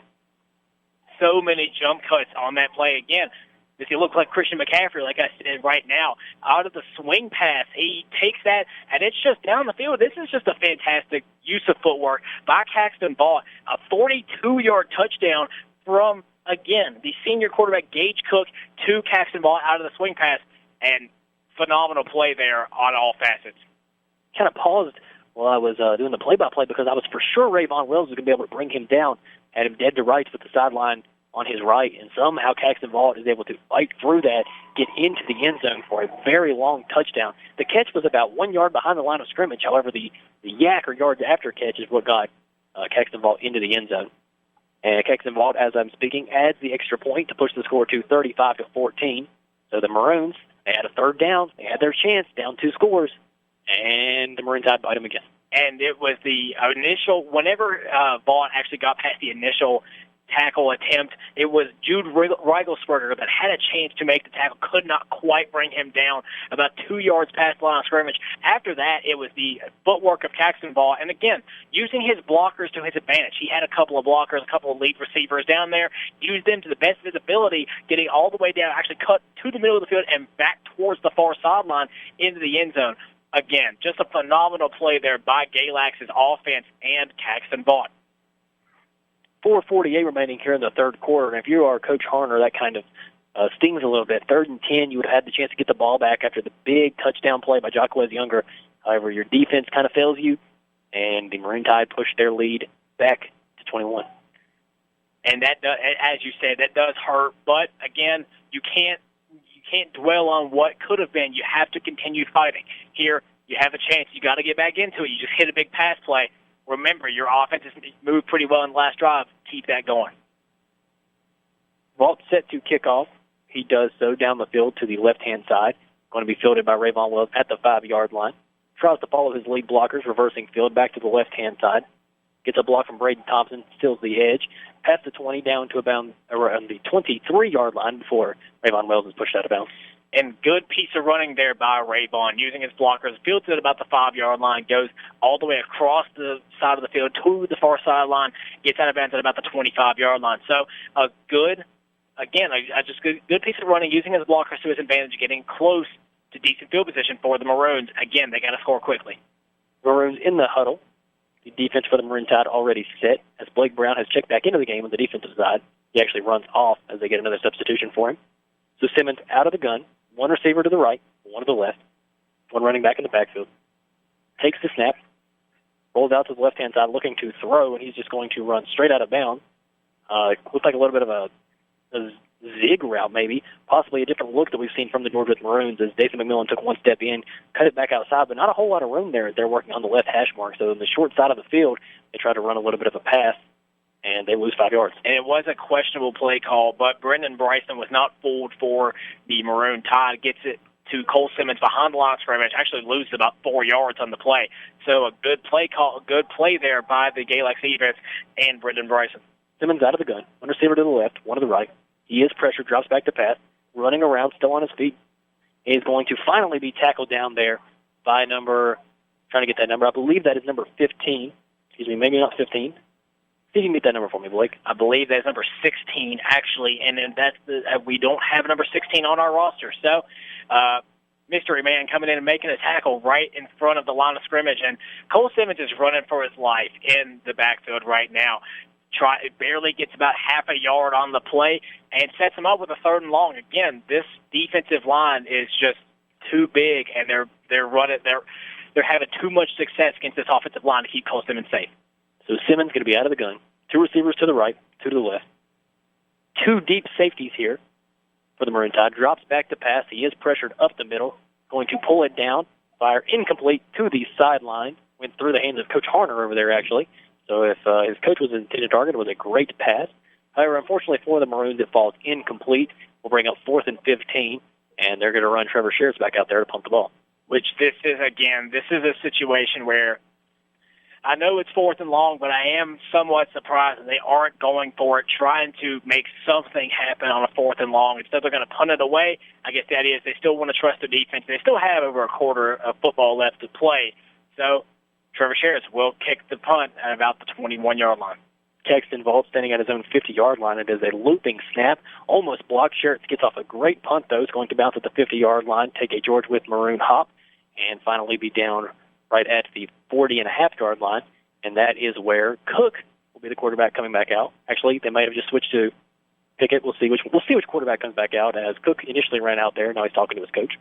And I do believe as well that this is a win for Galax, because Galax, not only did you prevent George Wythe from putting points on the board, you've also won the field position battle. Because on that punt that Galax did just have to do, or that George Wythe did have to kick, you now get the ball at about the your own 41-yard line, instead of being at your own 20. So winning field position, that's going to be important for the rest of this game. Blake Brown is back in the game at the running back position. Cook out of the pistol, 1 receiver to the right, 1 to the left, takes the snap, turns around, hands the ball off to Blake Brown, goes to swing his guard and his tackle, bounces it to the out-hand side, gets past the 50-yard line, stays on his feet, past the first down marker, down to the Maroon side of the field, all the way down to the 43. Blake Brown showing no ailments from his earlier injury as he comes back in and picks up a monster run. And we see what makes Blake Brown such a great running back on that play. There was an instance he could have cut it up the middle and would have went it alone. Instead, he's going to be patient, cut back to the outside, allow his lead blocker to get a block, and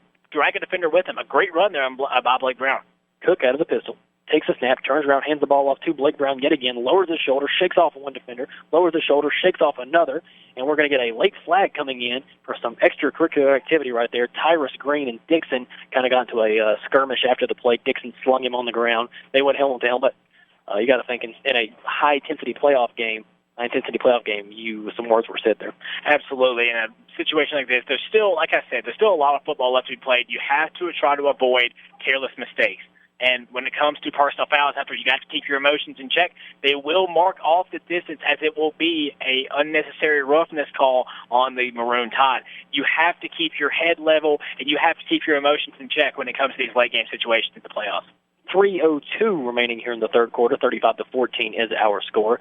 So that 15-yard penalty will bring up second down, and the 15 yards marked off from that as Landon Dixon, as I mentioned, Tyrus Green got into a little bit of a scuffle. Don't be surprised to see a passing play here on second and long. Cook out of the gun, one receiver to the right, one to the left. Takes the snap. He's going to hand the ball off to Blake Brown. Tries to lay blocked as the quarterback, and Brown runs into the back of his own offensive line. Finally tackled down by Dason McMillan for about a 2.5-yard gain. So going to bring up third and long, and the Maroons desperately need to stop here. And that is something that the senior quarterback, Gage Cook, has on the other quarterback, because Gage Cook, he is listed as a little bit shorter, but he is a bigger quarterback than Cole Pickett. So therefore, he can throw more lead blocks. And whenever you're handing the ball to Blake Brown, if you can get a quarterback block in front of you, that's a good tool to have. Cook out of the gun, two receivers to the right, one to the left. Takes a snap, drops back to pass, going to throw a high tunnel screen, incomplete. Intended target right there was Sperlin. They set up a misdirection off of the screen play, came back to the wide receiver side of the field, and just out of the reach of the outstretched hands of Sperlin. And that you said it perfectly, a tunnel screen to the near sideline over the hands of Joshua Sperlin. Now, here's the interesting situation. Rayvon Wells is back deep for the Maroons to return this punt. If he can get his hands on it cleanly, I do expect him to return it. If not, they may try to let it roll into the end zone and try to get a touchback. Low snap. Sperlin gets the punt off, though. Ball bounces at the 20-yard line, bounces into the air, going to bounce down to the 8-yard line. Tyrus Green getting dangerously close to that, but he lets it bounce, and it will finally be touched down at the 6, where the ball dies. Tyrus Green almost touched that football, and it would have been a big play for the Maroon Tide. And I have to think it almost flashed into his mind to try to return it, because it bounced perfectly into what would have been his reach. He might have been able to make something happen, maybe get closer than the 6-yard line, but instead he takes the conservative approach, does not touch the ball, allows Galax to down the ball, and George Wythe, similar starting position that they had whenever they threw the deep touchdown pass, they're going to try to do it again here on this drive. Ball is spotted officially at the 6-yard line, 2:09 remaining in the third quarter. Three receivers wide left, one wide right. Simmons out of the gun. Takes a snap, drops back to pass, quarterback keeper, pulls it down, gets past the initial defensive line into the secondary level of the defense, going to pick up 8 yards. Tackle made by number 9, Keaton Beeman on the play. And again, Cole Simmons, as you said, quarterback draw along the left side. This time, instead of it just being a blast, he actually sails the pass, goes along the left side, gets close to the first down marker, and basically that play was for breathing room. They didn't want to necessarily, they weren't trying to make a big play there. They wanted to get a little bit of room to let their offense work. Instead of being at the 6, it feels a lot better to be at about the 14. Simmons out of the gun. Two receivers to the left, two to the right. Man comes in motion. That is Isaiah Sawyer's play is blown dead.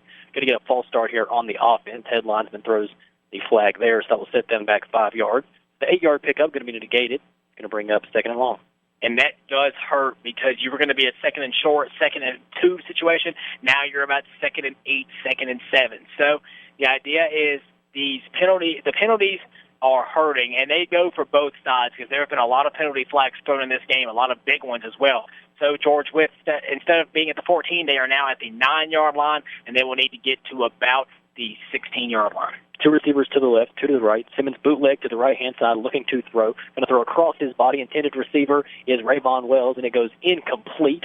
That was Jacquez Younger, incomplete. He was actually able to bring that down, but did not make the catch, and he is down on the Maroon Tide sideline. And some of the coaching staff helping him up as Younger a little bit shaken up. I believe it might be the wind got knocked, because he took a shot going out of bounds from, I believe it was Joshua Sperlin in coverage, as he actually, as you mentioned, was able to haul it in at about the 35-yard line. Instead, it went out of bounds as he was not able to get a foot in bounds. It took a shot in the process. So a decent play, and it was a good throw by Simmons as well, throwing off the run and right along the sideline, but couldn't quite connect inbounds anyways. Simmons takes a snap, going to fire quickly to the left-hand side of Isaiah Sawyers. He tries to get a lead block from Tyrus Green. Green unable to get that block secured, and they pick up about 8 yards. Going to bring up 4th and 1, And you have to assume 4th and 1, I know they're really deep in their own territory, but they have to keep the offense out on here because 52 seconds remaining, you're not really sure how many more possessions your offense will have. And if you're Coach Harlan, you almost have to assume that this is the ball game right here, because if you want to have any chance to stay in this game, you have to make something happen on this drive. And 4th and 1, you can't afford to not go for it in these very short 4th down situations. Simmons going to be out of the gun. 2 receivers to the right, 2 to the left, 4th and 1. Man comes in motion, that is Sawyers. Defense comes across the line of scrimmage, so that will actually give the Maroons a first down on the defensive offsides penalty. So the Maroons don't even have to run the play to pick up the first down. And a good decision by Coach Harner, as we've seen George Wythe use the hard count pretty well so far in this season in the games that we have covered. No different there. He sends Cole Simmons out and has him try to draw the defense off sides, and he does just that. He picks up a crucial first down for the Maroons at about the 20-yard line. George Wythe still in the huddle, relaying the play. Galax going to run out man coverage across the board. Going to bring pressure off the edge here with Ashworth. Simmons takes a snap, drops back to pass, has time, going to fire deep, and it's going to fall incomplete about 10 yards over the head of Braden Thompson, who was running a post route, and that's going to bring up 2nd and 10. And on the throw, it looked like Thompson actually broke through and was going to be able to get a step on his assignment. Instead, the ball goes over the head of both Thompson and the other intended receiver, Jacquez Younger, in the area. And 2nd and long coming up. They've tried that deep pass a lot tonight, and a lot, other than the one big touchdown reception, it goes incomplete.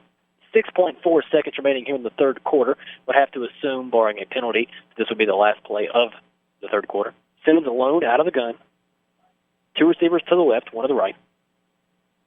Takes the snap, drops back to pass. He is pressured, going to fire just over the head of Jacquez Younger, who ran his route deep enough for the first down, but Simmons threw it over his head. Incomplete. Coverage on the play was number 2, Landon Dixon. So it's going to bring up 3rd and long, and actually 1.4 seconds remaining. So a quick play there for the Maroons, and we will see one more in this quarter. And a big hit from Landon Dixon as the ball went over the head of Jacquez Younger. And it was close, but the ball was behind Jacquez Younger, so therefore it does not warrant a pass interference, and it was also not a dirty hit by any means. So a big hit, good play there by Dixon on the coverage, and George Wythe with their 3rd and 10. Simmons alone out of the gun. 2 receivers to the left, 2 to the right. Drops back to pass, going to fire down the field. Brought in by Jacquez Younger, an amazing jumping catch, 50-50 ball. Younger pulls it down right at the 43-yard line. Sperlin in coverage. That will move the chains and kind of save the game for George Wythe in a way as we go into the fourth quarter. Simmons just threw up a Hail Mary pass down the field. It was one-on-one coverage. Sperlin against Younger. Younger jumps up into the air, makes the catch. And I want to point out that is the play possibly of the year from Jacquez Younger, because that's such a heady play. In that instance, instead of trying to run it out and make the catch, allowing Joshua Sperlin to have the step and maybe make the interception, he's going to settle actually underneath it a little bit closer towards the line of scrimmage, bringing Sperlin up and allowing him to make the leaping grab. Instead of making it a little bit easier for Sperlin to knock it down or maybe even pick it off, he's going to go up and get it himself and get a first down for the Maroons. That's a heady play by a veteran wide receiver. And looking at our rosters, Jacquez Younger listed at 6 foot tall, and Joshua Sperlin listed at 5'8". So Jacquez Younger has the height advantage, and you would assume the reach advantage considering their heights. So good, as you mentioned, a great play there by Younger, trusting his athleticism and his ability to go up and win at the point of attack. And they move the chain, and George Wythe down 21, not out of this game. 12 minutes remaining. However, they need points now, and they need their defense to stiffen up. Again, the idea is, though, you still take a little bit of momentum into the fourth quarter. You want to take as much momentum as you possibly can into a fourth quarter. There, they do just that with the deep pass to Jacquez Younger. Simmons out of the gun. 2 receivers to the right, 2 to the left. Drops back to pass, looking to throw. Going to fire across the middle, incomplete. Rayvon Wells and Simmons not on the same page right there. We've seen a ton of post routes come from these George Wythe receivers, George Wythe playmakers. Simmons threw it more to the outside, and Rayvon Wells ran it more to the inside, so it falls incomplete. It definitely looked like there was, again, a little bit of miscommunication from Rayvon and Cole Simmons. Actually ended up turning his full back to the quarterback, which is something that you don't necessarily want to see from a receiver. It goes over his head, and an incomplete pass coming out from the Maroons offense. Simmons out of the gun. 2 receivers to the left. two to the right.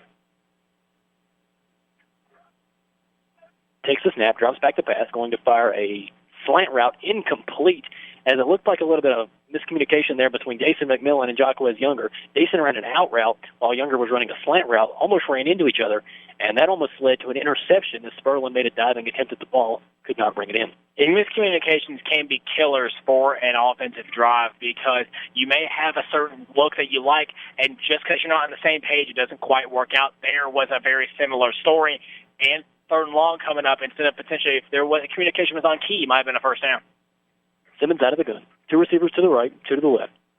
Drops back to pass. Has time. Going to fire another corner route. And it's going to be picked off by Sperlin this time down at the 25-yard line. As intended target was Jason McMillan. And Sperlin signals first down the other way after the turnover. And the Galax Maroon Tide will now possess the football. And this was just what I like to call an arm punt, in my opinion. Basically, it was Simmons throwing it up as far as he could, up to his intended receiver, Jason McMillan.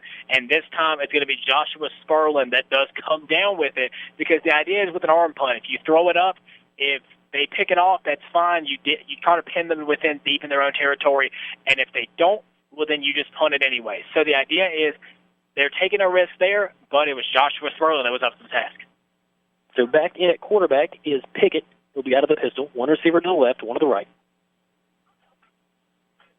Takes the snap, turns around, hands the ball off to Blake Brown, follows his lead blockers up the middle, contacted by Dorian McMillan, drags him for a few yards, going to pick up 5.5, and a good first down run, because it is hard to move Dorian McMillan in there, and Blake Brown did just that. And they get a majority of the yards they needed on first down. They get about 6 yards on the play, and they set themselves up. This has been key as well. The Galax has been setting themselves up with second and medium, second and short all game long. Perfect example of it right there. Pickett out of the gun, takes the snap, counter play to Blake Brown, follows his lead blocker past the first down marker, past the 40, down to the 50, still dragging defenders, and he is finally going to be brought down there by Rayvon Wells at the 48-yard line after a huge pickup there by Blake Brown. And he was your player to watch in the pregame show, and so far he's been amazing for the Maroon Tide. And the counter play is so great for Galax because, again, if you can get this defense to lean one way and completely go the other, it is just a drastic change that the defense is not quite able to make. There again, gets them leaning towards the far sideline, instead goes to the right, goes down the field, and uses his blockers to get all the way down to the 52-yard line. Pickett going to be out of the pistol.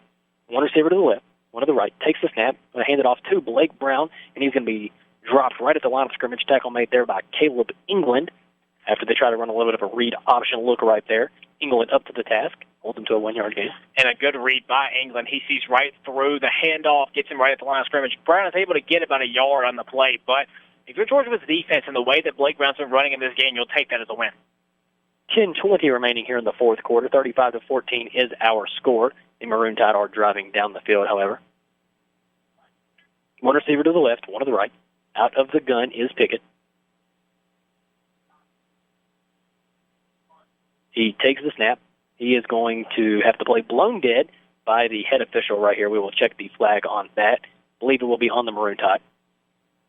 And we see it will be a false start on Galax as we see it looks like there was a little bit of miscommunication on the offensive line there. Brings it back about 5 yards. And again, second and long coming out from from Galax's offense. But again, on these second and longs, if there's not another penalty tacked on, they've been pretty up to the task so far. It's up to Georgia's defense to try to keep them back there this time. Pickett going to be out of the pistol. One receiver to the left, one to the right. Bryson is the lead blocker. Behind the quarterback is Blake Brown, the running back. Defense, 4 down linemen. Shows pressure off the edge. Fake handoff to Blake Brown. Going to fire a post route incomplete over the head of Matt Lundy, the intended receiver, and that will bring up third and long. And he had both of us as we thought he handed it off to Blake Brown. Instead, I think it's going to keep it himself and throw a post route over the middle down the seam, just over the outstretched hands of Matt Lundy. And we haven't called his name a ton this game after a big game earlier in the season, but instead he's still there trying to make a play instead just over the outstretched hands of Lundy. So officially 3rd and 14, ball spotted at their own 48-yard line. Pickett going to be out of the gun. 2 receivers to the left, 1 to the right. 1 deep safety for the Maroons, that is Rayvon Wells. Off coverage from the corners.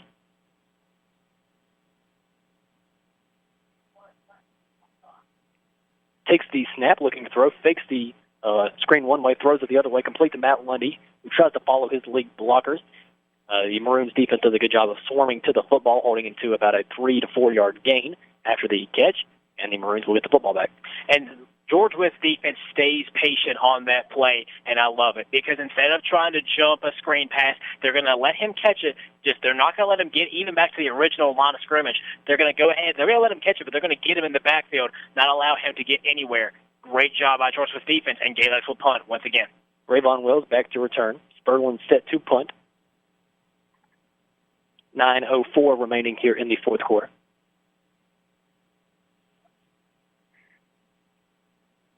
Looks like Galax is trying to run as much clock off the play clock as possible on this as well. Snap is sent to the punter. Punter puts the ball into the air, does a good punt, going to bounce at the 28-yard line, take a little bit of a George Wythe bounce down to the 30, and that is where Cole Simmons will come back out.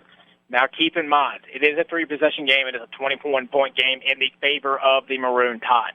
Now, if you are George Wythe in this situation, the idea is you want to score quickly and as quickly as possible, because at this point, you almost have to assume that they're going to kick an onside kick on almost every single kickoff that they can get at this point.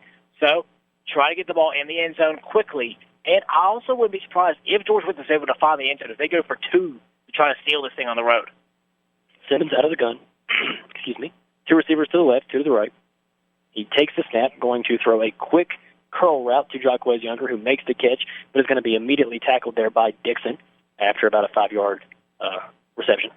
And if there is an offense that's as well built for a late-game situation where you need to score quickly, it's George Wythe's offense, because they run the pass, they run out of the shotgun so much that they are up to the challenge when it comes to a late-game situation. They will do whatever it takes to get there, and we saw right there, just about a 5-yard curl route out to Jacquez Younger as he gets taken tackle to the ground, and Cole Simmons will walk his offense up, 2nd and 5. One receiver to the right, two to the left.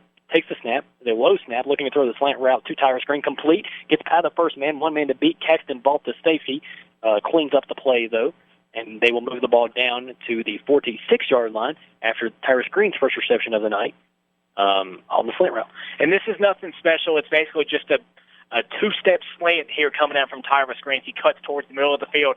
Simmons finds him and gets him in stride with plenty of room as Tyrus Green makes his way into Galax territory to about the 46-yard line. George was driving already, but time's ticking with every play. Two receivers to the right, one to the left. Simmons out of the gun, takes the snap, looking to throw, fakes one way, going to throw the slant over the middle, incomplete, off the hands of Jacquez Younger. Ball tips into the air, but falls to the ground, incomplete. It actually looked like a little bit of a different play there, as when Simmons caught the snap, he actually kind of stopped. It almost looked like you would expect a quarterback to stand on a false start call, and instead he's going to sling it over the middle to Jacquez Younger as it goes off his hands. Incomplete pass will stop the clock, but you wish he could have made that catch and tried to get going down the field. Simmons out of the gun. Two receivers to the right, two to the left. Running back in the backfield, that is Rayvon Wells. Takes the snap, pump fakes one time, going to throw a deep shot, has a man along the right-hand sideline, is going to be incomplete off the hands of Jacquez Younger. Jacquez Younger beat his man off the line of scrimmage. That is Dixon. Simmons kind of let him out of bounds a little bit with the throw. However, it goes off of the hands, incomplete. And other than the 186-yard touchdown, Jacquez Younger has not been able to bring in these deep throws. And it was a strong throw still from Cole Simmons, throwing it from about the 50-yard line, and it goes out of bounds at about the 20. Still, just let him a little bit out of bounds and just a little bit too far for Jacquez Younger to be able to bring that ball in. Instead, it's going to be an incomplete pass. 3rd down and 10 coming up with a little over 7:30 to go. Simmons out of the gun. Two receivers to the right, two to the left. Drops back to pass, has time. Now he's pressured, going to fire. Complete to Rayvon Wells, who jumps up extremely high into the air and then is undercut by Caxton Vault, who then they shake hands there and they sign of good sportsmanship, as Caxton Vault did not mean to undercut him, was simply going for the tackle, but Rayvon Wells' ability to jump into the air for the great reception forced the undercut tackle. And the leaping ability from Rayvon Wells is a very underrated trait. He goes up and gets that high pass right at the first down marker. It is going to be marked short. And George Wythe, they're taking a little bit more time than you would expect to call this play coming up with the clock ticking. 4th and 1, ball spotted at the Maroon Tide 37-yard line. Out of the gun is Simmons. One receiver to the left, three to the right. Takes the snap. Quarterback sneak up the middle, lowers his shoulder, and I don't think he got it. I believe the middle linebacker there, that is number 9, Keaton Beeman, was able to stop him just shy of the first down marker. And we may get a measurement, but I believe it was clear from our point of view. We're right at the spot of the ball. It actually looks like he may have lost about half a yard on the play, and I am very surprised with the play call. I get it. You have been running the ball. You've been throwing the ball pretty well on this drive so far, especially on the short routes, and you want to catch them off guard with the quarterback draw, but Galax is probably going to blitz somebody on that 4th and 1, and I just don't know if I agree with the play call there. They're going to be waiting for the run play on a 4th and short situation, and it will turn over the ball on downs and put the ball back into the Maroon Tide's hands. 6:47 remaining, so expect a heavy dosage of run on this possession. Pickett going to be out of the gun. One receiver to the left, one to the right. Takes the snap, handoff to Blake Brown, counterplay back to the left-hand side, gets a lead block from his quarterback as probably a missed holding right there as the quarterback tried to get the lead block, kind of wrapped his arms around the defender. Actually, it looks like we do have a flag on the play right throw. I believe that's the umpire that threw that flag, but I may be wrong. I believe it's going to be a holding call. Yes, it will be. As you mentioned, the quarterback did seem to have his hands around the shoulder pads of the defender there to make the tackle, and it will be a 10-yard loss for Galax. Pickett trying to get out there and help his running back out with the lead block. It was England sitting the edge right there. Got around Pickett. Pickett wrapped him up. At this point, you kind of want to let those plays go. If you're Galax, you just want to continue to run the ball. Try not to get any penalties called on you. Nothing that could give the Maroons hope, turnovers, anything like that. You want to just stick to running the ball because the clock is not the friend of the Maroons at this moment. And you're also preaching ball security. You can't have the ball get on the ground. Pickett out of the pistol. One receiver to the left, two to the right. Takes the snap, turns around. He's going to fake the handoff, looking to throw. Has a man down the left-hand sideline. It's going to be through the hands of his intended receiver. Incomplete. Dixon had his man beat on the double move. Faked inside on the slant. Ryla Sparker bit on that. Came back outside. Had open field ahead of him. Just threw his hand. Incomplete. And it was really, I believe he kind of got turned around on where he was on the field. If he had been able to have been more towards the sideline, it would have been a near-shoulder throw right on the money, and he might have been able to get into the end zone. Instead, it's going to fall to the ground harmlessly for George Wythe. Stop the clock. I'm also surprised that they're throwing the ball this late, especially in the situation that they're in. 6:02 remaining here in the first quarter. Pickett out of the gun. One receiver to the left, two to the right, three to the right, Drops back to pass. He has time. He is pressured now. And he is going to go down. He is going to be sacked there. Sack is by number 66, Weston Gordon, as he is able to bring down the quarterback. Excuse me, is that number 55? That is actually, yes, that is number 55, and that will be Doran Harmon on a sophomore defensive lineman checking into the game. And again, shocking decisions here from Coach Dixon and the Galax offensive staff as they're choosing to throw the ball. Actually, looked like it was a straight vertical route coming out from the three receivers on the near sideline. And Harmon does a great job getting into the backfield and not allowing Pickett to get away and make a play with his legs. Interesting to see that they're using Pickett to throw the ball. As we discussed earlier, that Cook is the better thrower of the two. However, it is 3rd and 29. Pickett out of the gun. One receiver to the left, one to the right. Takes the snap. Takes the handoff to Caxton Vaught. Is going to drop back to throw. Going to fire deep down the field. And it is going to be picked off by Tyrus Green. Tyrus Green at the 50-yard line. Reverses field back to the 40-yard line. Still on his feet down to the 35. Splits the defense down to the 30, down to the 25, down to the 20, to the 15. And Tyrus Green is finally going to be tackled right here. And I do not know what the Maroon Tide are thinking here. I understand wanting to keep your foot on the gas. But when the running game that you have, and the way Blake Brown and Caxton Vaught have dominated on the ground, you put the ball into the air, and Tyrus Green almost takes that back. And 4:49, yes, it is kind of unexpected to see 3 touchdowns scored in a 5-minute span. However, it is not nearly impossible, as we've seen crazier things happen. The only thing that I can think of is maybe they think this game is out of reach. They're trying to get Pickett a little bit of experience, throw it through the air. But this is really not a smart decision, in my opinion, by the coaching staff. Throwing the ball into Tyrus Green's hands, almost giving up a touchdown in the process. Simmons out of the gun, takes the snap. He's going to hand the ball off to Rayvon Wells. The defense of the Maroon Tide does their job. Ashworth makes the tackle on Wells. He picks up about half of a yard. and that will move it up to the 8-yard line, 2nd and goal to go. And an equally surprising play call, in my opinion, trying to get the ball to Rayvon Wells up the middle. One, Rayvon has not been nearly as effective as you would have wanted him to be in this game so far. But not only that, in the late game situations where you got to score quickly to stay in this game, and they're running the ball this close to the end zone, I'm very surprised about that. Questionable decisions coming out in these recent plays. Simmons at the line of scrimmage. Clock is ticking, 4:12. 2 receivers to the right, 1 to the left, running back in the backfield. That is Wells.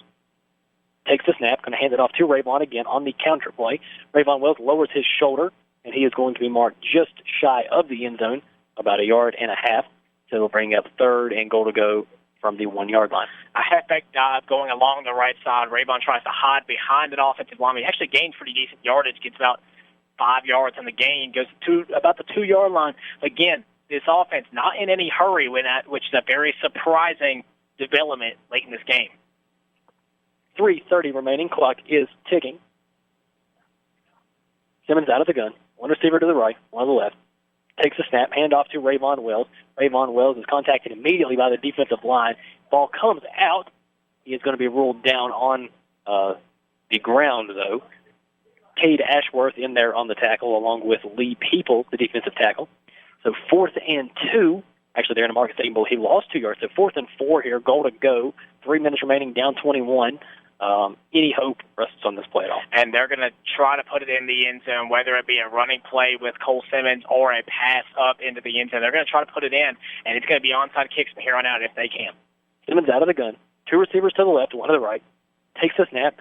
Going to hand it off to Rayvon Wells. Tries to get the edge, 1 man to beat, and he is going to be tackled out of bounds. A great tackle there by number 2, Dixon, in great pursuit as well as number 10, Colby Barnes, the middle linebacker, stride for stride with Rayvon Wells, and that is hard to do with the speed of Wells, and he goes out of bounds, and they will turn the ball over on downs at their own 4-yard line. And I have to point out the sportsmanship there from Rayvon Wells as he was taken out of bounds. He sees number 10, as you mentioned, that is Colby Barnes standing stride for him. And instead of obviously showing frustration and being upset, Rayvon actually congratulates him. You see the friendly engagement happening after the play. That is great sportsmanship coming out from Rayvon Wells. And Galax takes the ball over within their own 5. 2:46 remaining. Cook is now in the game at the quarterback position. He's out of the pistol. 1 receiver to the left, 1 to the right. Takes the snap, handoff to Caxton. Ball jumps over 1 defender, and he's going to be tackled down after a short gain. Tackle made there by number 66, Weston Gordon, also number 30, Caleb England. And a good tackle there, setting themselves up. Actually, only gains about a couple of yards. Caxton Vaughn is in the game, and it's safe to assume that we won't see Blake Brown come back out on the field. Kind of want to save him for the next round of the playoffs. The Galax Maroon Tide will play the winner of Perry McClure and Narrows. Haven't quite been able to get a scoring update for that, even through searching. So if you have it, then let us know. Gage Cook, the quarterback, out of the pistol. 1 receiver to the left, 1 to the right. Galax letting as much time as run off the clock as they can. Takes a snap, handoff to Caxton Vault. Splits between his guard and his tackle on the right-hand side. Stays on his feet, down to the 20-yard line. Gets past the last man, down to the 40, down to the 50. He's in a foot race to the end zone, to the 40, to the 30, 25, 20. And Trevor Sheriff is going to run him down at the 8-yard line. As Caxton Vault almost took it 96 yards right there, was able to tiptoe the sideline. Everybody in tight there, expecting to run up the middle. Caxton Vault took it between the right guard and right tackle and got down the sideline. And the speed of Trevor Sheriff, and I want to take a second to commend Trevor Sheriff, down 35-14. Everything's looking bleak right here. You could kind of give up. Trevor Sheriff's showing a little bit of pride. He is a senior, possibly his last football game ever. At the high school level, at least. You don't know what he's going to do in the future endeavors. Runs him down to keep him from scoring. And not quite 96 yards, but an 88-yard run down the right sideline. He tiptoed the sideline. But, yes, the hustle by Trevor Sherritt is definitely something to admire, especially when you are a fan or a member of the Maroon faithful. You appreciate that. You appreciate the hustle in the last remaining minutes, and Galax will go first and goal. But a great hustle there by Sherritt to run down Caxton Vaughn. A minute 30 remaining here in the fourth quarter. Cook is the quarterback, takes the snap, handoff to Caxton Vaught, who's going to easily walk into the end zone. Got a great block between his right guard and right tackle. Same play they just ran, and Caxton Vaught, 2 hands on the ball for safety, into the end zone for a touchdown, and that pushes the score to 41-14 with the extra point to be attempted soon. And again, this is just simply a run out of the shotgun along the right side. Caxton Vaught's going to get into the end zone on this play. And again, this is pretty much means I'll hope that Georgia, again, it's very bleak at this point. It's still been a great game from them. They've had several bright spots. Same thing with Galax, but the rushing attack of Caxton Vaught and Blake Brown has been too much for the defense to handle. Caxton Vaught on to attempt the extra point. Snap is good. Hold is down. The kick is up, and it is through. That touchdown there by Vaught, sponsored by Rural King, America's home and farm store. So with 1:27 remaining, and the Georgia Maroons, we'll be honest, they are going to lose this football game down 42-14. You have to tip your hat to the way that the Maroon Tide have played. They had a very close football game the first time that they faced each other. Maroon Tide did a great job here on a cold night in the playoffs. You never know what can happen. Did a good job of not turning the ball over a ton, had that one interception, but not turning the ball over a ton, and being able to be that dominant team that Galax is known for. And it's really been the play of the secondary. It's been the tail of the tape for this game. George Wythe thrives off of these deep passes, these big passing touchdowns, and instead of wavering in the deep pass and allowing them, other than the one deep touchdown pass, Galax has been up to the task defending the deep passing play. So sometimes you just got to tip your hat to an opposing secondary, and that's exactly what Georgia Wythe's got to do with Galax secondary. So both special teams units come out onto the field. The Maroons send Rayvon Wells and Trevor Sherritt's back to return. Set to kick off is Caxton Vaught yet again. And we've mentioned the sportsmanship a lot, but Caxton Vaught, a class act. We've seen him shaking hands with some of the Georgia Wythe players. It is good to see because even though it is a 42-14 game, staying humble, and that's always good karma for you in the future. And it's always something to look out for. It makes you seem well liked. You'll be able to, again, it's just being a class act is so underrated sometimes in this game. And Caxton Vaught doing just that with a big lead, it shows a lot about his character. Caxton Vaught set to kick off. He does just that, kicks off to Rayvon Wells. Side ball bounces at the 8-yard line, going to go into the end zone for a touchback, so spot the ball at the 20. 1:27 remaining. I would expect George Wythe to throw the football here. I don't expect them to kneel down. However, I am wrong often, so we will see what they choose to do. I would like to see some of the seniors go out on a high note if they're able to get some points here and just kind of give them something to go out on. And I think that's what it's ultimately going to be, especially with the senior, the experienced receiving core. More importantly, your Tyrus Green, your Jacquet Younger. They are seniors, I do believe, on the offense. Yes, they are receivers. They're two big receivers in this game. They're going to try to get something together to kind of send them out on something memorable. Simmons out of the gun, 2 receivers to the right, 2 to the left, going to throw a deep shot down the right-hand sideline to Dason McMillan. It is going to be caught at the 52-yard line. A tremendous catch by Dason, but Dason is shaken up after that completion. He rolls around on the ground a little bit and gets up under his own power. May have been a little bit of the wind got knocked out just a second, but he's back up, back on his feet, and that is a good pass there from Cole Simmons. Actually, it caused Dason McMillan to come back to it, and he's able to make the catch. Yet another, I believe, he's only a junior, so that's a bright spot for the future of this Maroons program. You're still going to return Cole Simmons. You'll return Rayvon Wells. You'll have a good receiving core. You are losing Jacquet Younger, Isaiah Sawyers, and Tyrus Green, so they are tough to replace, but you'll still have a solid grouping for the next year of Georgia Wythe football. Simmons, 3 to the left, 1 to the right, takes a snap, has plenty of time, going to throw across the middle, complete to Isaiah Sawyers. He's going to be just shy of the first down marker, however, and 55 seconds remaining. Clock will continue to run. And I wouldn't be surprised to see a timeout called here from Coach Harner. A good pass along the middle. Tried to look for a deep route. Was nothing there. So he takes his safety valve along the middle of the field, and Isaiah Sawyers right at the first down marker. Instead, it's going to be marked just short, and George Wythe, they're in no hurry, it actually looks like, to call another play. 34 seconds remaining on the game clock, 20 on the play clock. Simmons out at the gun. 2 receivers to the right, 2 to the left. Running back in the backfield, that is Rayvon. Takes the snap. Looking to throw. Going to be complete to Jacquez Younger at the 30-yard line. Makes one man miss. Stays on his feet, and he is upended finally at the 23-yard line. Tackle made by Caxton Vaught. And that will stop the clock momentarily. 16.6 remaining as the Maroons probably have 2 more plays if they want to throw it into the end zone here. And as you mentioned again, Caxton Vaught and Jacquez Younger congratulating themselves, each other after the play, as just some friendly conversation happening after the play. Clock will now run 14-13. Believe the Maroons are going to run one final play here. 2 receivers to the left, 2 to the right. Drops back to pass, going to throw it into the end zone for number 3, Tyrus Green. It will fall incomplete. 5 seconds left on the game clock. So they will have one more heave into the end zone. And Coach Harmer trying to get some of his senior receiver more looks. Tyrus Green, a shot into the end zone. They've completed passes to Jacquez Younger and Isaiah Sawyers. So all 3 of the seniors they will be losing have caught passes on this drop. It looks like they will be targeting another. I believe they will target a senior receiver. Just leave it up to Cole Simmons, trying to find out which one he wants to throw it to, and they will throw it up to the end zone, trying to make a play right here. As number 81, Davion Tillison, has checked into the game as well.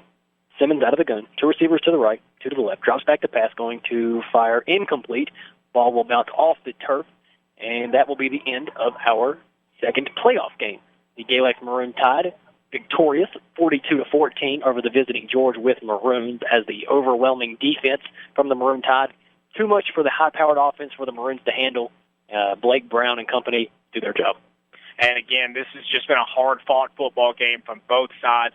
Plenty of positives to go through and talk about either side, but it's just, and also the relentless rushing attack from Blake Brown and Caxton Vaught at times was just ridiculously hard to cover here for this Maroons defense. They'll be back.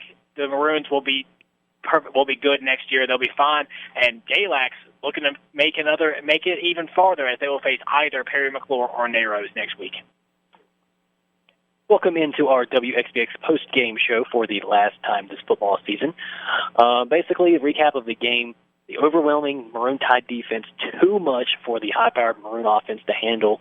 Cade Ashworth was a monster, had multiple, possibly double-digit tackles. I'd be inclined to give him that he had over 10 tackles, a lot of pressure on the quarterback. He even had a great catch, so a utility player as well. Sad for the Maroons. Had a very close game this first time. They come here, they get blown out 42-14. However, it felt like a little bit closer in the second half. Earlier in the game, it felt like Galax was running away with it, but it felt closer than the score actually showed. After the adjustments that the Maroons made in the second half, they actually at first stayed pretty close in the game in the second half, and it seemed like at every touchdown they actually scored twice, and they scored once in the second half. With that touchdown, you thought that maybe that's it. Maybe that's the spark they needed to get back in the game. And again, Galax with their just potent rushing offense is so hard to contain. Blake Brown, Caxton Vaught, their quarterback, even Cole Pickett, it's just so hard to keep an eye on that, especially even when they have 2 quarterback systems as well. It's a hard offense to stop. And again, hats off to Galax. They played a phenomenal game tonight. Yes, definitely a good game from both sides, even though we kind of overlooked the scoreboard 42-14 in favor of the Maroon Tide. A great game from both sides. Well played, great sportsmanship throughout.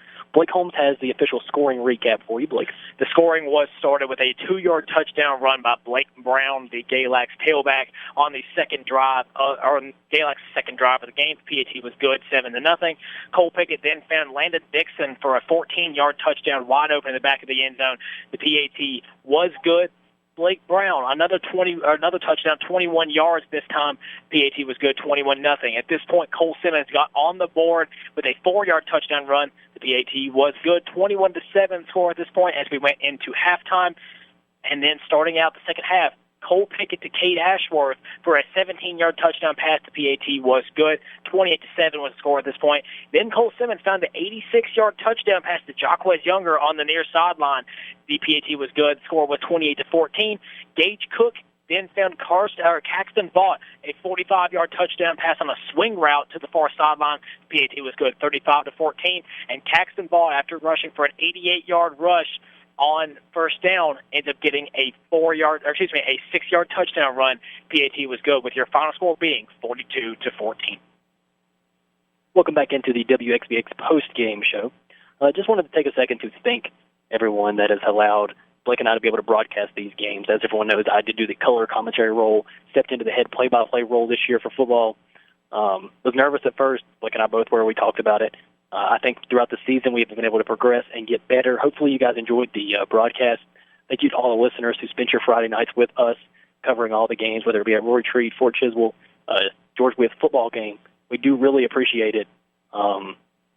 And, yeah, just thank you to everybody at the station, Barbara, Tom, Allison, Nicole. Thank you guys for allowing Blake and I to be able to broadcast these games And most importantly, thank you, listeners. And again, there's not enough words that can be said to thank you for all the viewers for coming in and allowing us into your homes to listen and be able to broadcast these games for you. It's really been a fast trip. It seems like it was just yesterday. We were starting off calling Fort Chisholm against Royal Retreat in Fort Chisholm. Now we are here in Galax after seeing a great game between Galax and George Wythe. Again, we can't thank the viewers, the listeners, everybody back at the station enough for allowing us to broadcast these games, and it's been a great year.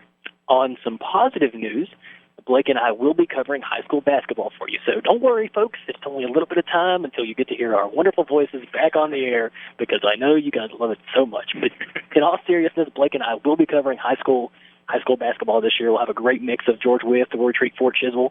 And as many of you know, that basketball was the sport that I played in high school. It was my overall favorite sport to be a part of.